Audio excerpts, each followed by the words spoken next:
കൂട്ടുകാരെ, സുഹൃത്തുക്കളെ, നേരത്തെ സൂചിപ്പിച്ചതുപോലെ കേട്ടറ്റ് എന്നുള്ളത് വലിയൊരു കടമ്പയായി അല്ലെങ്കിൽ അനിവാര്യമായിട്ടുള്ള ഒരു കടമ്പയും കവാടവുമായിട്ട് അധ്യാപന രംഗത്ത് മാറിയത് നമ്മൾ അറിഞ്ഞിട്ടുണ്ടാകും. പുതിയ ആളുകൾക്ക് നിർബന്ധമായും കടന്നു കയറേണ്ട, എന്നാൽ പഴയ ആളുകൾ കൂടി ആ രംഗത്തേക്ക് കടന്നു വരണമെന്ന് പുതിയ കോടതി നിർദ്ദേശപ്രകാരം അനുസരിക്കേണ്ട ഒരു അവസ്ഥയിലാണ് അധ്യാപക ലോകം ഉള്ളത് എന്നറിയാം. കേട്ടറ്റ് ഏത് വിഷയമാണോ നമ്മൾ പഠിക്കുന്നത് ആ വിഷയത്തെക്കുറിച്ച് കൃത്യമായ ധാരണയും ആ വിഷയത്തിലുള്ള അവഗാഹവും ഉണ്ടെങ്കിൽ തന്നെയാണ് കേട്ടറ്റ് നേടാൻ കഴിയുക. എന്നാൽ നമ്മൾ ഡിഗ്രി ആയോ പി ജി ആയോ അല്ലെങ്കിൽ അനുബന്ധമായിട്ടുള്ള അനിവാര്യമായ കോഴ്സുകൾ ഏതോ ചെയ്ത് ആ വിഷയത്തിന് തയ്യാറെടുക്കുമ്പോൾ ആ വിഷയമല്ലാത്ത എന്നാൽ ആ വിഷയത്തിന്റെ കൂടെ കൊണ്ടുപോകേണ്ട ഒരു സബ്ജക്റ്റാണ് സൈക്കോളജി എന്നുള്ളത് നമുക്കൊക്കെ അറിയാം. സൈക്കോളജി എന്ന് പറയുന്നത് പ്രവിശാലമായ ഒരു വിഷയമാണ്. അനന്തമായി പരന്നു കിടക്കുന്ന ഒരുപാട് തലങ്ങളുള്ള, ഒരുപാട് മേഖലകളുള്ള, ഒരുപാട് പഠിച്ചിരിക്കേണ്ട ഒരു വിഷയമാണ് സൈക്കോളജി എന്ന് പറയുന്നത്.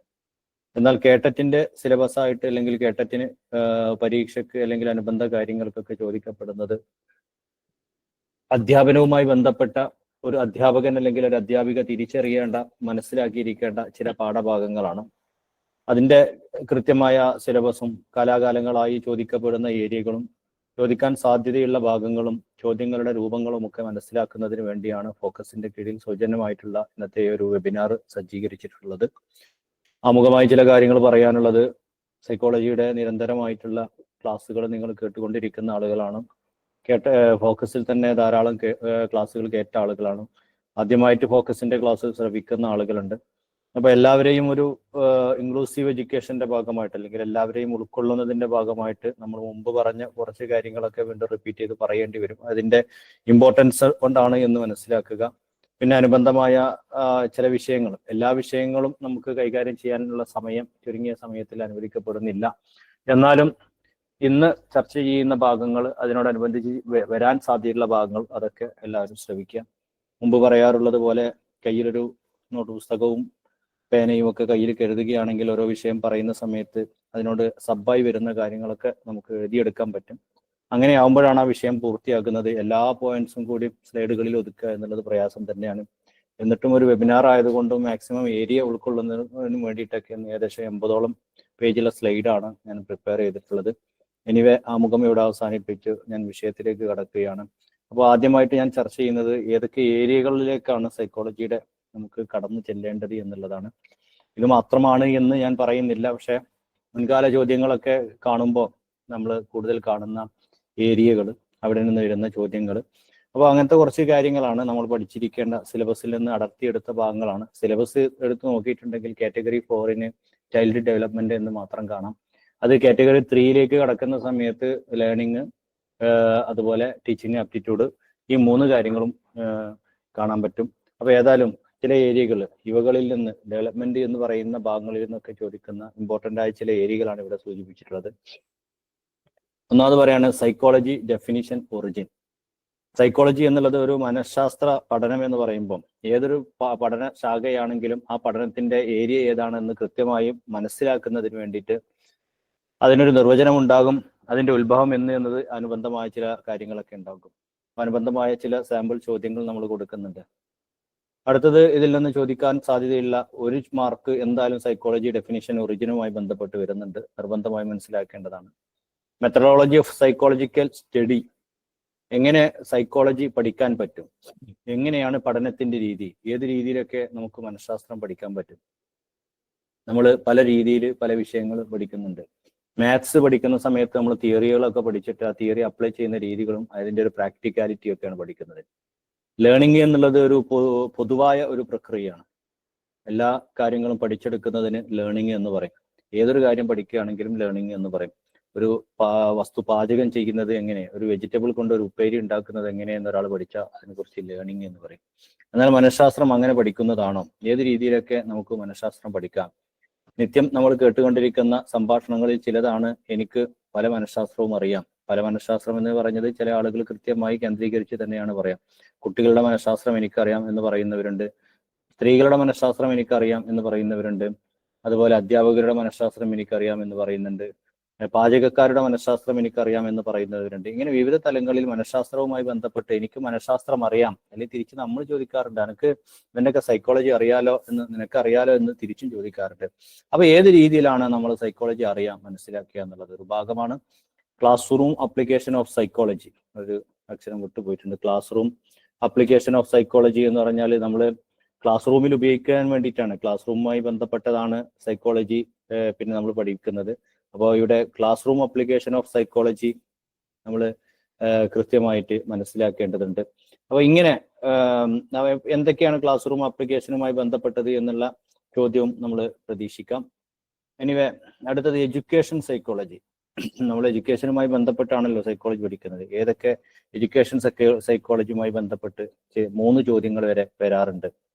പിന്നെ അവിടെ നിന്ന് ഇങ്ങനെ കടന്ന് കാറ്റഗറി 4 പഠിക്കുന്ന ആളുകൾക്ക് നിർബന്ധമായിട്ടും കൂടുതൽ ചോദ്യങ്ങൾ വരാറുള്ളത് ചൈൽഡ് ഡെവലപ്മെന്റ് ഗ്രോത്ത് എന്നുള്ള മേഖലകളിൽ നിന്നാണ്. ഡെവലപ്മെന്റ് ആൻഡ് ഗ്രോത്ത് എന്ന് വെച്ച് തന്നെ നമ്മൾ ഏകദേശം 30ഓളം ചോദ്യങ്ങൾ ഫോക്കസിന്റെ ക്ലാസ്സുകളിൽ ചർച്ച ചെയ്യുകയുണ്ടായിട്ടുണ്ട്. ഡെവലപ്മെന്റും ഗ്രോത്തും തമ്മിലുള്ള ഡിഫറൻസ് വെച്ചിട്ട് ഡെവലപ്മെന്റും ഗ്രോത്തും രണ്ടാണെന്ന് നമുക്ക് ജനറൽ ആയിട്ട് മത്സരിക്കും. വികാസവും വളർച്ചയും. വികാസം എന്ന് പറഞ്ഞിട്ടുണ്ടെങ്കിൽ ആന്തരികമായിട്ടുള്ളതായിരിക്കും, നമുക്ക് പുറമെ കണ്ടുകൊള്ളണമെന്നില്ല. വളർച്ച എന്നുള്ളത് നമുക്ക് കാണാൻ പറ്റും. ഒരു കുട്ടിയുടെ വികാസം, ഒരു കുട്ടിയുടെ സംസ്കാര സമ്പന്നത, കുട്ടിയുടെ സ്വഭാവത്തിലൊക്കെ എത്ര മാറ്റം വന്നിട്ടുണ്ടെന്ന് മുഖത്ത് നോക്കി ചിലപ്പോൾ മനസ്സിലാക്കാൻ പറ്റൂല. നേരെ മറിച്ച് കുട്ടിക്ക് വയസ്സ് കൂടുണ്ട്, വളർച്ച ഉണ്ട് എന്ന് മീശ വന്നതും അല്ലെങ്കിൽ താടി വന്നതും ഒക്കെ നോക്കിയിട്ട് നമുക്ക് പറയാൻ പറ്റും. പെൺകുട്ടികളുടെ വളർച്ചയാണെങ്കിൽ മുടി വലുതാവുന്നതും ശരീരം വലുതാവുന്നതൊക്കെ വെച്ച് നമുക്ക് മനസ്സിലാക്കാൻ പറ്റും. അപ്പൊ ഇങ്ങനെ ഗ്രോത്ത് എന്ന് പറയുന്നത് വിസിബിൾ ആണ്. ഇനി ഡെവലപ്മെന്റുമായി ബന്ധപ്പെട്ടുള്ള തിയറികളുണ്ട്. അപ്പൊ ഈ വികാസം എന്ന് പറയുമ്പോൾ തന്നെ കുറെ കാര്യങ്ങൾ മനസ്സിലാക്കണ്ടേ. ചൈൽഡ് ഡെവലപ്മെന്റ് എന്നുള്ള പറയുന്നത് വളരെ വിശാലമായിട്ടുള്ള ഒരു ഏരിയ. വികാസം എന്തിലൊക്കെ സംഭവിക്കും, കുറെ വികാസങ്ങളുണ്ട്. നമ്മൾ ആ ഒരു രീതിയിൽ തന്നെ മനസ്സിലാക്കുക. വികാസം എന്ന് പറയുന്നത് പല രീതിയിലുണ്ട്. ഒരു കുട്ടിയുടെ, ഒരു ഹ്യൂമൻ ബീയിങ്, കുട്ടി എന്ന് ഞാൻ പെട്ടെന്ന് മനസ്സിലാൻ വേണ്ടി പറയുന്നതാണ്, ഒരു കുട്ടി എന്നുള്ളത് തന്നെ പറഞ്ഞു പോവാം. കുട്ടിയുടെ ബുദ്ധി വികസിക്കും, ഭാഷ വികസിക്കും, ശരീരം പിന്നെ അവരുടെ സംസ്കാരം വികസിക്കും. അപ്പൊ അങ്ങനെ കുറെ സംഗതികളുണ്ട്. അതിന് നമ്മൾ സൈക്കോളജിയുടെ ഭാഷയിൽ ഇന്റലക്ച്വൽ ഡെവലപ്മെന്റ്, പിന്നെ ലാംഗ്വേജ് ഡെവലപ്മെന്റ്, സോഷ്യൽ ഡെവലപ്മെന്റ് എന്നൊക്കെ പറഞ്ഞ് പല ഡെവലപ്മെന്റുകൾ പറയും. അപ്പൊ ഓരോന്നും പല ശാസ്ത്രജ്ഞരും പല രീതിയിലാണ് ഡെവലപ്മെന്റിനെ കുറിച്ച് പറഞ്ഞിട്ടുള്ളത്. അത് പിയാഷയിലേക്ക് പോവുകയാണെങ്കിൽ 1 മുതൽ 2 വരെയുള്ള വയസ്സിൽ ഇത്ര ഇങ്ങനെ വളർച്ചകൾ ഉണ്ടാവും, ആ സമയത്ത് തന്നെ മാറ്റങ്ങൾ ഉണ്ടാവും. 2 മുതൽ 4, 5 വരെയുള്ള ഘട്ടങ്ങൾ ഇങ്ങനെ മാറ്റങ്ങൾ ഉണ്ടാവും, ഇങ്ങനെ പിയാഷ പറയുന്നു. അതേസമയത്ത് ബന്ധുര എന്നുള്ള അടുത്ത് പറഞ്ഞിട്ട് എങ്ങനെ അദ്ദേഹം പറയുന്നത് പിന്നെ അങ്ങനെ വയസ്സിലേക്ക് നമുക്ക് ക്രമീകരിക്കാൻ പറ്റൂല, അതൊക്കെ സാഹചര്യപരമായിട്ടുള്ള വളർച്ചകളാണെന്നൊക്കെ രീതിയിൽ പറയുന്നുണ്ട്. അപ്പൊ അതൊരു ഡെവലപ്മെന്റ് തിയറീസ്, ഡെവലപ്മെന്റുമായി ബന്ധപ്പെട്ട സിദ്ധാന്തങ്ങൾ, ഓരോ ആളുകളുടെയും സിദ്ധാന്തങ്ങൾ വളരെ ഇമ്പോർട്ടന്റ് ആണ്. ഇനി പിന്നെ കാറ്റഗറി 3 കൂടുതൽ വരുന്ന ഒന്നാണ് എന്താണ് ലേണിംഗ്. ലേണിംഗ് നേരത്തെ ഞാൻ പറഞ്ഞു, അപ്ഡേഷൻ ഓഫ് കറന്റ് ബിഹേവിയർ നമുക്ക് വേണമെങ്കിൽ ലേണിംഗ് എന്ന് പറയാം. നിലവിലുള്ള ഒരു പിന്നെ അവസ്ഥയിൽ നിന്ന് മാറ്റം സംഭവിക്കാം.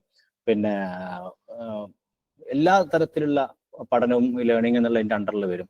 സാധാരണഗതിയിൽ പിന്നെ കോളേജിലേക്ക് അല്ലെങ്കിൽ സ്കൂളിലേക്ക് അധ്യാപകനായി പോകുന്ന ഒരാൾ പ്രിൻസിപ്പാളുടെ സ്വഭാവം ഇതൊക്കെ കണ്ടിട്ട് അയാളെ സ്വഭാവത്തിൽ മാറ്റം വരുത്താണ്. ഇങ്ങനെയൊക്കെ സ്വഭാവം മാറ്റിയിട്ടില്ലെങ്കിൽ പ്രിൻസിപ്പൾക്ക് ഇഷ്ടപ്പെടില്ല, അപ്പൊ അയാൾ പഠിക്കുകയാണ്.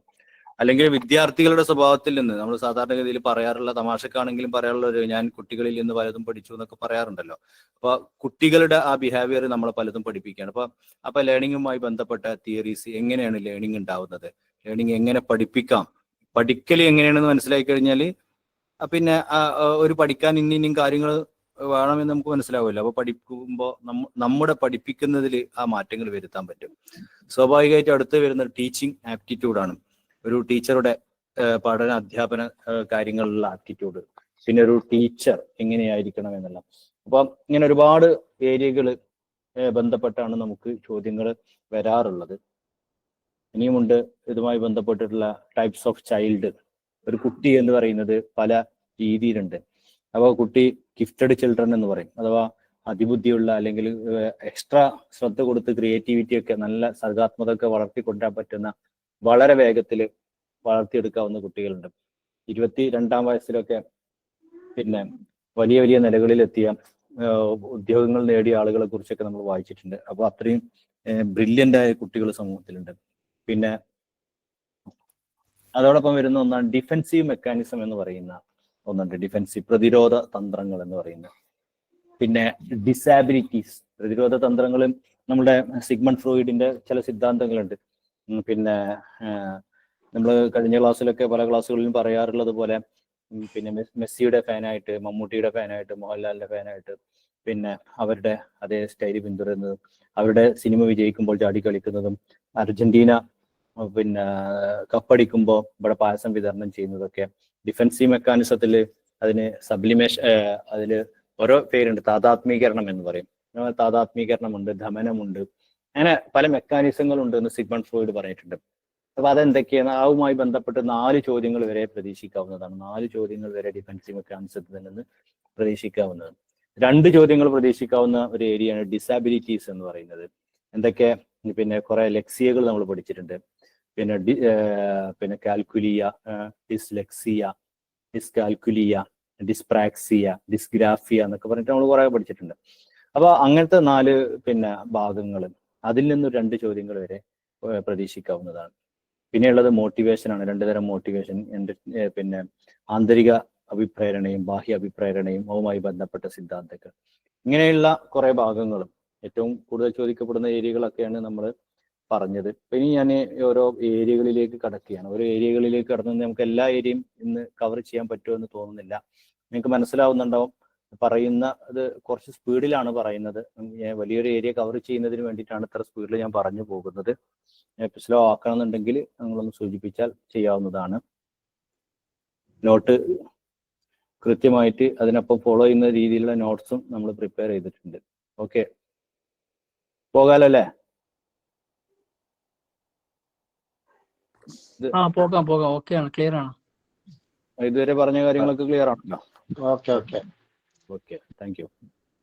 അപ്പൊ ഇനി സൈക്കോളജി നിർവചനം, അതിന്റെ ഉത്ഭവം, അതുമായി ബന്ധപ്പെട്ട ഞാൻ ചോദ്യങ്ങളാണ് പറയുന്നത്. ഞാൻ പെട്ടെന്ന് നിങ്ങൾക്ക് മനസ്സിലാകും, നിങ്ങളൊക്കെ കവർ ചെയ്ത് നമ്മൾ എക്സാമിനോട് ഏറ്റവും അടുത്തിരിക്കുന്ന സമയമാണ്. ആ സമയത്ത് നിങ്ങൾ കവർ ചെയ്ത ഒരു ഭാഗമാണ്. അപ്പൊ അതിലുമായി ബന്ധപ്പെട്ട് ചില ചോദ്യങ്ങളും ഉത്തരങ്ങളും. സൈക്കോളജി എന്ന വാക്കിന്റെ ശരിയായ അർത്ഥം എന്ത്? സൈക്കോളജി എന്ന വാക്കിന്റെ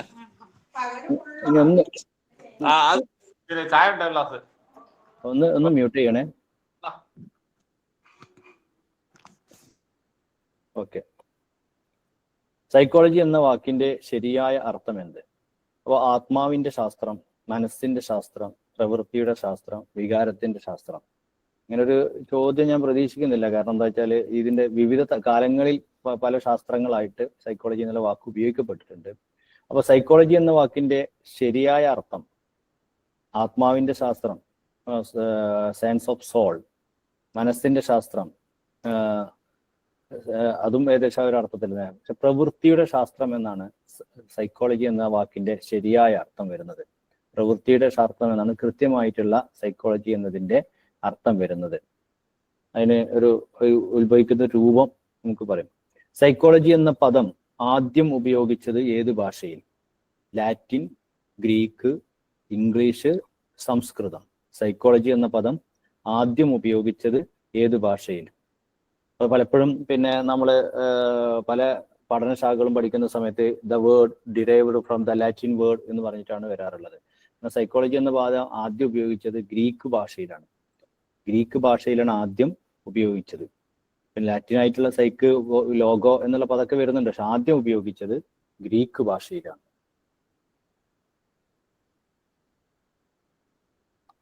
സൈക്ക് പ്ലസ് ലോഗോസ്, സൈക്കോളജി. ഇവിടെ സൈക്ക് എന്നതിന്റെ അർത്ഥം എന്താണ്? ശരീരം, ആത്മാവ്, ചിന്ത, വികാരം. ഇതിൽ സൈക്ക് എന്നതിന്റെ അർത്ഥം വരുന്നത് ആത്മാവ് എന്നാണ്. സൈക്ക് എന്ന് പറയുന്നത് ആത്മാവ് എന്ന് പറയുന്നത്. അപ്പൊ അത് ഞാൻ പറഞ്ഞത് നേരത്തെ പറഞ്ഞ ആദ്യം പിന്നെ സൈക്കോളജിയെ കുറിച്ച് പറഞ്ഞത് ആത്മാവിന്റെ ശാസ്ത്രം എന്നായിരുന്നു.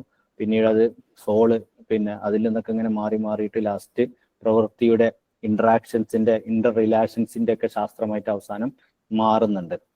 ലോഗോസ് എന്ന ഗ്രീക്ക് പദത്തിന് അർത്ഥം എന്ത്? ലോഗോസ് എന്ന് പറഞ്ഞാൽ അല്ല, നമ്മൾ പല ശാസ്ത്രശാഖകളും സോഷ്യോളജി, പിന്നെ സൈക്കോളജി, എല്ലായിടത്തും വരുന്ന ലൊജി എന്ന് പറയുന്നത് ലോഗോസ് എന്ന ഗ്രീക്ക് പദത്തിൽ നിന്നാണ്. അപ്പൊ ലോഗോസ് എന്ന ഗ്രീക്ക് പദത്തിന്റെ അർത്ഥം വരുന്നത് ശാസ്ത്രം എന്നാണ്. വിജ്ഞാനം, ശാസ്ത്രം എന്ന അർത്ഥം വരുന്ന. അപ്പോൾ ലോഗോസ്. അപ്പൊ ലജി എന്ന് പറയുന്ന സോഷ്യോളജി, സുവോളജി, പിന്നെ അങ്ങനെ കുറെ ലജി എന്ന് പറയുന്നതൊക്കെ മിക്കവാറും ഗ്രീക്ക് പദത്തിൽ നിന്ന് വന്നതാകാം. അതിന്റെ അർത്ഥം ശാസ്ത്രം എന്നാണ്.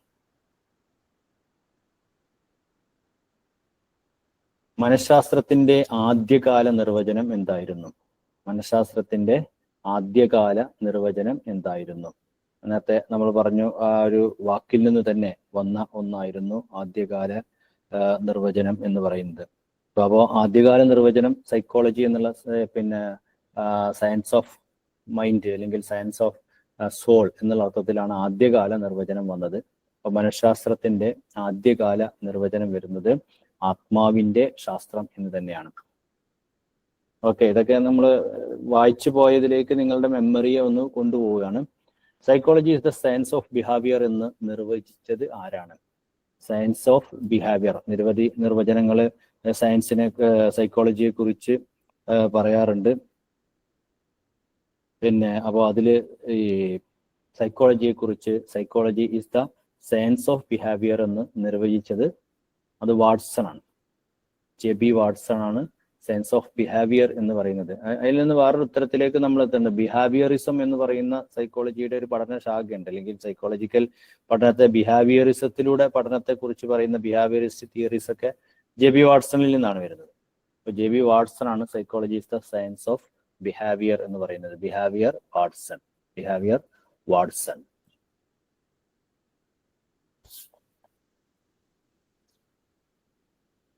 സൈക്കോളജി ആദ്യം പഠിച്ചിരുന്ന വിഷയമായി കരുതിയത്. അപ്പൊ സൈക്കോളജി എന്ന് പറഞ്ഞത് ആദ്യം എന്തിനെ കുറിച്ചാണ് പഠിച്ചിരുന്നത്? അപ്പൊ അതിന്റെ ഒരു സ്റ്റെപ്പ് നമ്മൾ മനസ്സിലാക്കണം. ആദ്യകാലത്തൊക്കെ ഗ്രീക്കിൽ അരിസ്റ്റോട്ടിലും പ്ലാറ്റോ ഒക്കെ സൈക്കോളജി എന്നുള്ളത് ഒരു പഠനമായിട്ട് നടന്നിരുന്നത് എങ്ങനെ? അത് it was the study of soul, ആത്മാവിനെ കുറിച്ചുള്ള ഒരു പഠനമാണ്, ആത്മാവിന്റെ ചലനം, രീതികള്. അപ്പൊ ഇപ്പോഴും നമുക്ക് ഒരു സംശയം തോന്നാം, അതന്നെയല്ലേ സൈക്കോളജി എന്നുള്ളത്? മനസ്സിനെ കുറിച്ച് പഠിക്കലല്ലേ? മനസ്സിന്റെ ശാസ്ത്രമല്ലേ മനഃശാസ്ത്രം എന്ന് പറയുന്നത്? അല്ല, മനസ്സിന്റെ ശാസ്ത്രമല്ല. മനഃശാസ്ത്രം എന്ന് പറയുന്നതിന്റെ ഒരു വാക്കർത്ഥത്തിൽ നേരത്തെ നമ്മൾ പറഞ്ഞ പോലെ സൈക്ക് പ്ലസ് ലോഗോ അങ്ങനെ വരുമ്പോൾ മനസ്സിന്റെ പിന്നെ ശാസ്ത്രമായിട്ട് നമുക്ക് മനഃശാസ്ത്രത്തെ കാണാൻ പറ്റും. നേരെ മറിച്ച് നമ്മളൊന്ന് ആലോചിച്ച് നോക്കാം, സൈക്കോളജി എന്ന് പറയുന്നതിന്റെ ഒരു പഠനത്തിന്റെ ലേറ്റസ്റ്റ് വേർഷൻ എന്ന് പറയുന്നത്, അല്ലെങ്കിൽ അവസാനം എത്തി നിൽക്കുന്ന ശാഖ എന്ന് പറയുന്നത് ഒരു മനുഷ്യന്റെ പ്രവൃത്തി. ചെറിയൊരു ഉദാഹരണം പറയാം. ഒരു സൈക്കോളജി ക്ലാസ്സിൽ ഉണ്ടായ ഒരു അനുഭവമാണ്. ഒരു അധ്യാപകൻ ഇങ്ങനെ ക്ലാസ്സിലേക്ക് ഇങ്ങനെ വന്നിട്ട് പിന്നെ ഒരു കുട്ടിയെ എന്തോ ഒന്ന് പറഞ്ഞ് കുട്ടിയുടെ സംശയം ചോദിച്ചേക്ക് ആ അധ്യാപകൻ ആ കുട്ടിയെ വളരെയധികം റൂഡായിട്ട്, വളരെ മോശമായിട്ട്, നമ്മളൊക്കെ ഉണ്ടായിരുന്ന ഒരു ക്ലാസ് റൂമാണ്, ആ അധ്യാപകൻ വളരെ ഇതായിട്ട് ഒരു സംശയം ചോദിച്ചിട്ട് ഇങ്ങനെ ചോദിക്കുകയാണോ, അങ്ങനെയൊക്കെ അങ്ങനെ ചോദിക്കാൻ പാടുണ്ടോ, ഞാനൊരു അധ്യാപകനല്ലേ, എന്നെ റെസ്പെക്ട് ചെയ്യണ്ടേ എന്നൊക്കെ പറഞ്ഞിട്ട് വളരെ റൂഡായിട്ട് സംസാരിക്കുക. അങ്ങനെ സംസാരിക്കുന്ന സമയത്ത് ആ കുട്ടി പിന്നെ കരയുന്നു. കുട്ടി എന്ന് പറയുന്ന വലിയൊരാളാണ്, PG സൈക്കോളജി കഴിഞ്ഞിട്ടുള്ള ഡിപ്ലോമന്റെ ക്ലാസ്സിലാണ്. അപ്പൊ ആ പെൺകുട്ടി കരയുന്നു, കരഞ്ഞ് ആകെ സങ്കടപ്പെട്ട് ഇറങ്ങിപ്പോകുന്നു. അപ്പൊ ഇറങ്ങിപ്പോകുന്ന സമയത്ത് പിന്നെ എല്ലാവരുടെ മുഖത്തേക്കും ഇങ്ങനെ ദയനീയമായ കുട്ടി നോക്കുന്നുണ്ട്. ആ സമയത്ത് നമ്മളൊക്കെ ആകെ വെറുത്തുപോയി. ഈ അധ്യാപകന്റെ ആറ്റിറ്റ്യൂഡും ബിഹേവിയറൊക്കെ കണ്ടിട്ട് നമ്മൾ ഇയാൾ എന്ത് സൈക്കോളജി അധ്യാപകനാണ്, ഇങ്ങനെയാണോ ഒരു കുട്ടീനെ വെറുപ്പിക്കേണ്ടത് എന്നുള്ള രീതിയിലൊക്കെ നമ്മളെ മനസ്സിൽ വന്നു. അങ്ങനെ കുട്ടി പോയി കുറച്ച് കഴിഞ്ഞേക്ക് പിന്നെ അവരെ തിരിച്ചു വന്നത് ചിരിച്ചുകൊണ്ടാണ് തിരിച്ചു വന്നത്. ആക്ച്വലി അധ്യാപകനും ഈ കുട്ടിയും തമ്മിൽ ആദ്യം ഞാൻ നിന്നെ ചീത്ത പറയും, അപ്പൊ നീ കരയണം, ഇറങ്ങി പോകണം എന്ന് പറഞ്ഞിട്ടുള്ള ഒരു സീൻ ക്രിയേറ്റ് ചെയ്തതായിരുന്നു.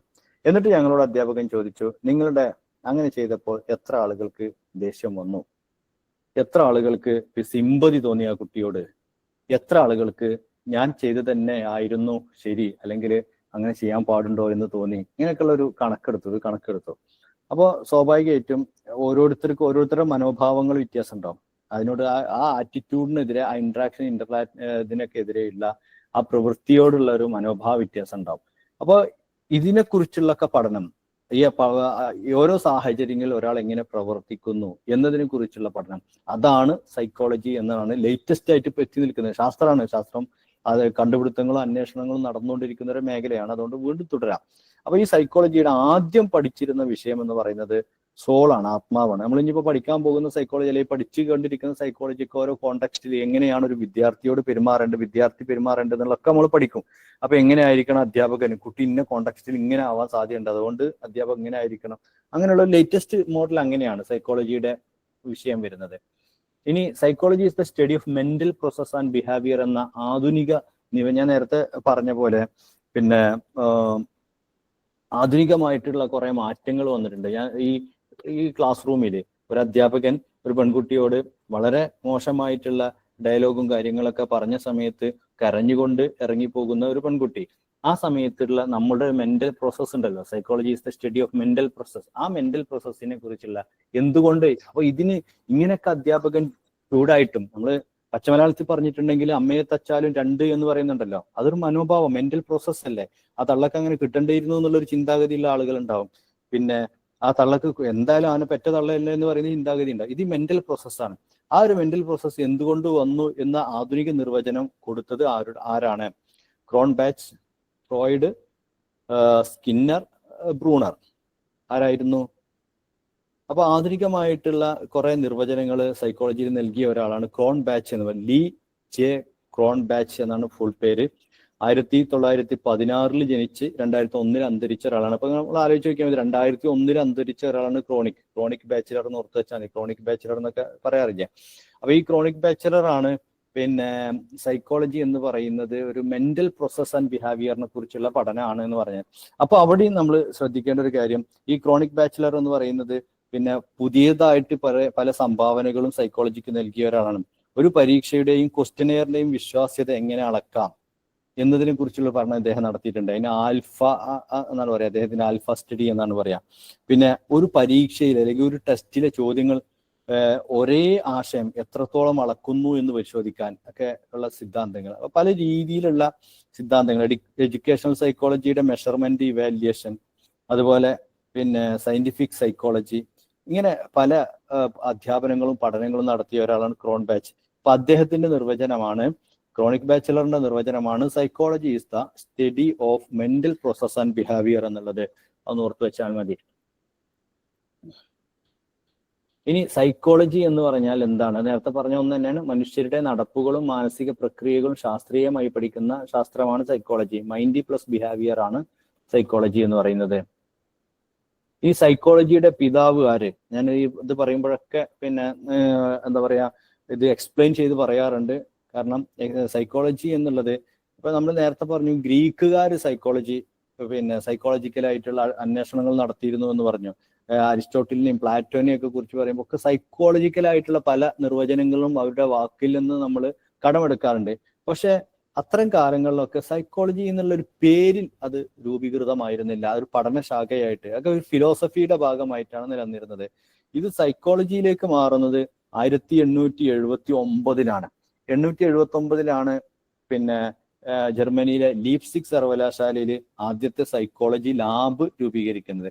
അപ്പൊ സ്വാഭാവികമായിട്ടും പിന്നെ ആക്ച്വലി ദ ഫാദർ എന്ന പേരിൽ ആരറിയപ്പെടും? ഫാദർ ഓഫ് സൈക്കോളജി എന്നുള്ള പേരിൽ അറിയപ്പെടും വില്യം വോണ്ട് അറിയപ്പെടും. പക്ഷെ സ്വാഭാവികമായിട്ടും ഇത് വില്യം വോണ്ട് ഒരു സൈക്കോളജി എന്നുള്ള ശാസ്ത്രശാഖയെ കൊണ്ടുവന്നുവെങ്കിലും, പക്ഷെ ആ ഒരു ശാഖയെ ഡെവലപ്പ് ചെയ്തിട്ട് വലിയ ഒരു മോഡേൺ സൈക്കോളജി എന്നുള്ള വലിയൊരു ലോകത്തേക്ക് പിടിച്ചു കൊണ്ടുപോയത്, ആദ്യം തറക്കല്ലിട്ടത് ഇയാളാണെങ്കിൽ പോലും അത് വലിയൊരു കെട്ടിടമായിട്ട് സർവോപരി ലോകം അറിയുന്ന രീതിയിലുള്ള വലിയൊരു സംവിധാന പഠന ശാസ്ത്ര ശാഖയായിട്ട് മാറ്റിമറിച്ച മോഡേൺ സൈക്കോളജിസ്റ്റ് അല്ലെങ്കിൽ ഫാദർ ഓഫ് മോഡേൺ സൈക്കോളജി എന്ന ചോദ്യമാണ് വരുന്നതെങ്കിൽ അവിടെ ഇദ്ദേഹത്തല്ല പറയേണ്ടത്, സിഗ്മണ്ട് ഫ്രോയിഡിനെയാണ് പറയേണ്ടത്. അപ്പൊ കുറെ തന്താരുണ്ട് സൈക്കോളജിയിൽ. അത് തന്താന്ന് ഞാൻ പിതാവ് എന്നുള്ള അർത്ഥത്തിൽ ഉദ്ദേശിച്ചിട്ടുണ്ടാ. എഡ്യൂക്കേഷൻ സൈക്കോളജിയുടെ ഒരാളുണ്ട്. പിന്നെ ഇവിടെ എക്സ്പെരിമെന്റൽ സൈക്കോളജി എന്ന് പറഞ്ഞാൽ വില്യം വോണ്ടിനെ തന്നെയാണ് എക്സ്പെരിമെന്റൽ സൈക്കോളജി എന്ന് പറയാം. മോഡേൺ സൈക്കോളജി വേറെ വരാനുണ്ട്. അപ്പൊ കുറെ തന്താരെ കുറിച്ച് നമ്മൾ പഠിക്കാനുണ്ട് സൈക്കോളജിയിൽ പറയുമ്പോൾ. അത് ഏതിന്റെ തന്തനെയാണ് ചോദിക്കുന്നത് എന്നുള്ളത് നമ്മൾ ശരിക്കും മനസ്സിലാക്കണം. ഞാൻ തന്തനെന്നൊക്കെ പറഞ്ഞത് നിങ്ങൾ മനസ്സിലാക്കാൻ വേണ്ടിയിട്ടാട്ടോ. അപ്പൊ സൈക്കോളജി ഈസ് പിന്നെ വില്യം വോണ്ടാണ് സൈക്കോളജിയുടെ പിതാവായിട്ട് അറിയപ്പെടുന്നത്. അതുമായി ബന്ധപ്പെട്ട് ചോദിക്കുന്ന ഒന്ന് തന്നെയാണ്.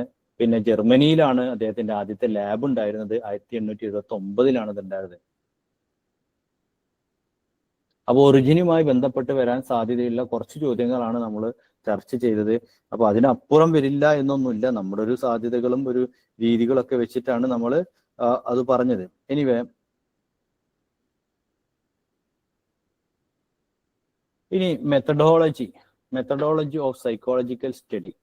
മെത്തഡോളജി ഓഫ് സൈക്കോളജിക്കൽ സ്റ്റഡി, എങ്ങനെ നമുക്ക് സൈക്കോളജി ഏതൊക്കെ രീതിയിൽ സാധാരണഗതിയിൽ സൈക്കോളജിയുടെ പഠനം നടക്കാറുണ്ട് എന്നാണ് പറയുന്നത്.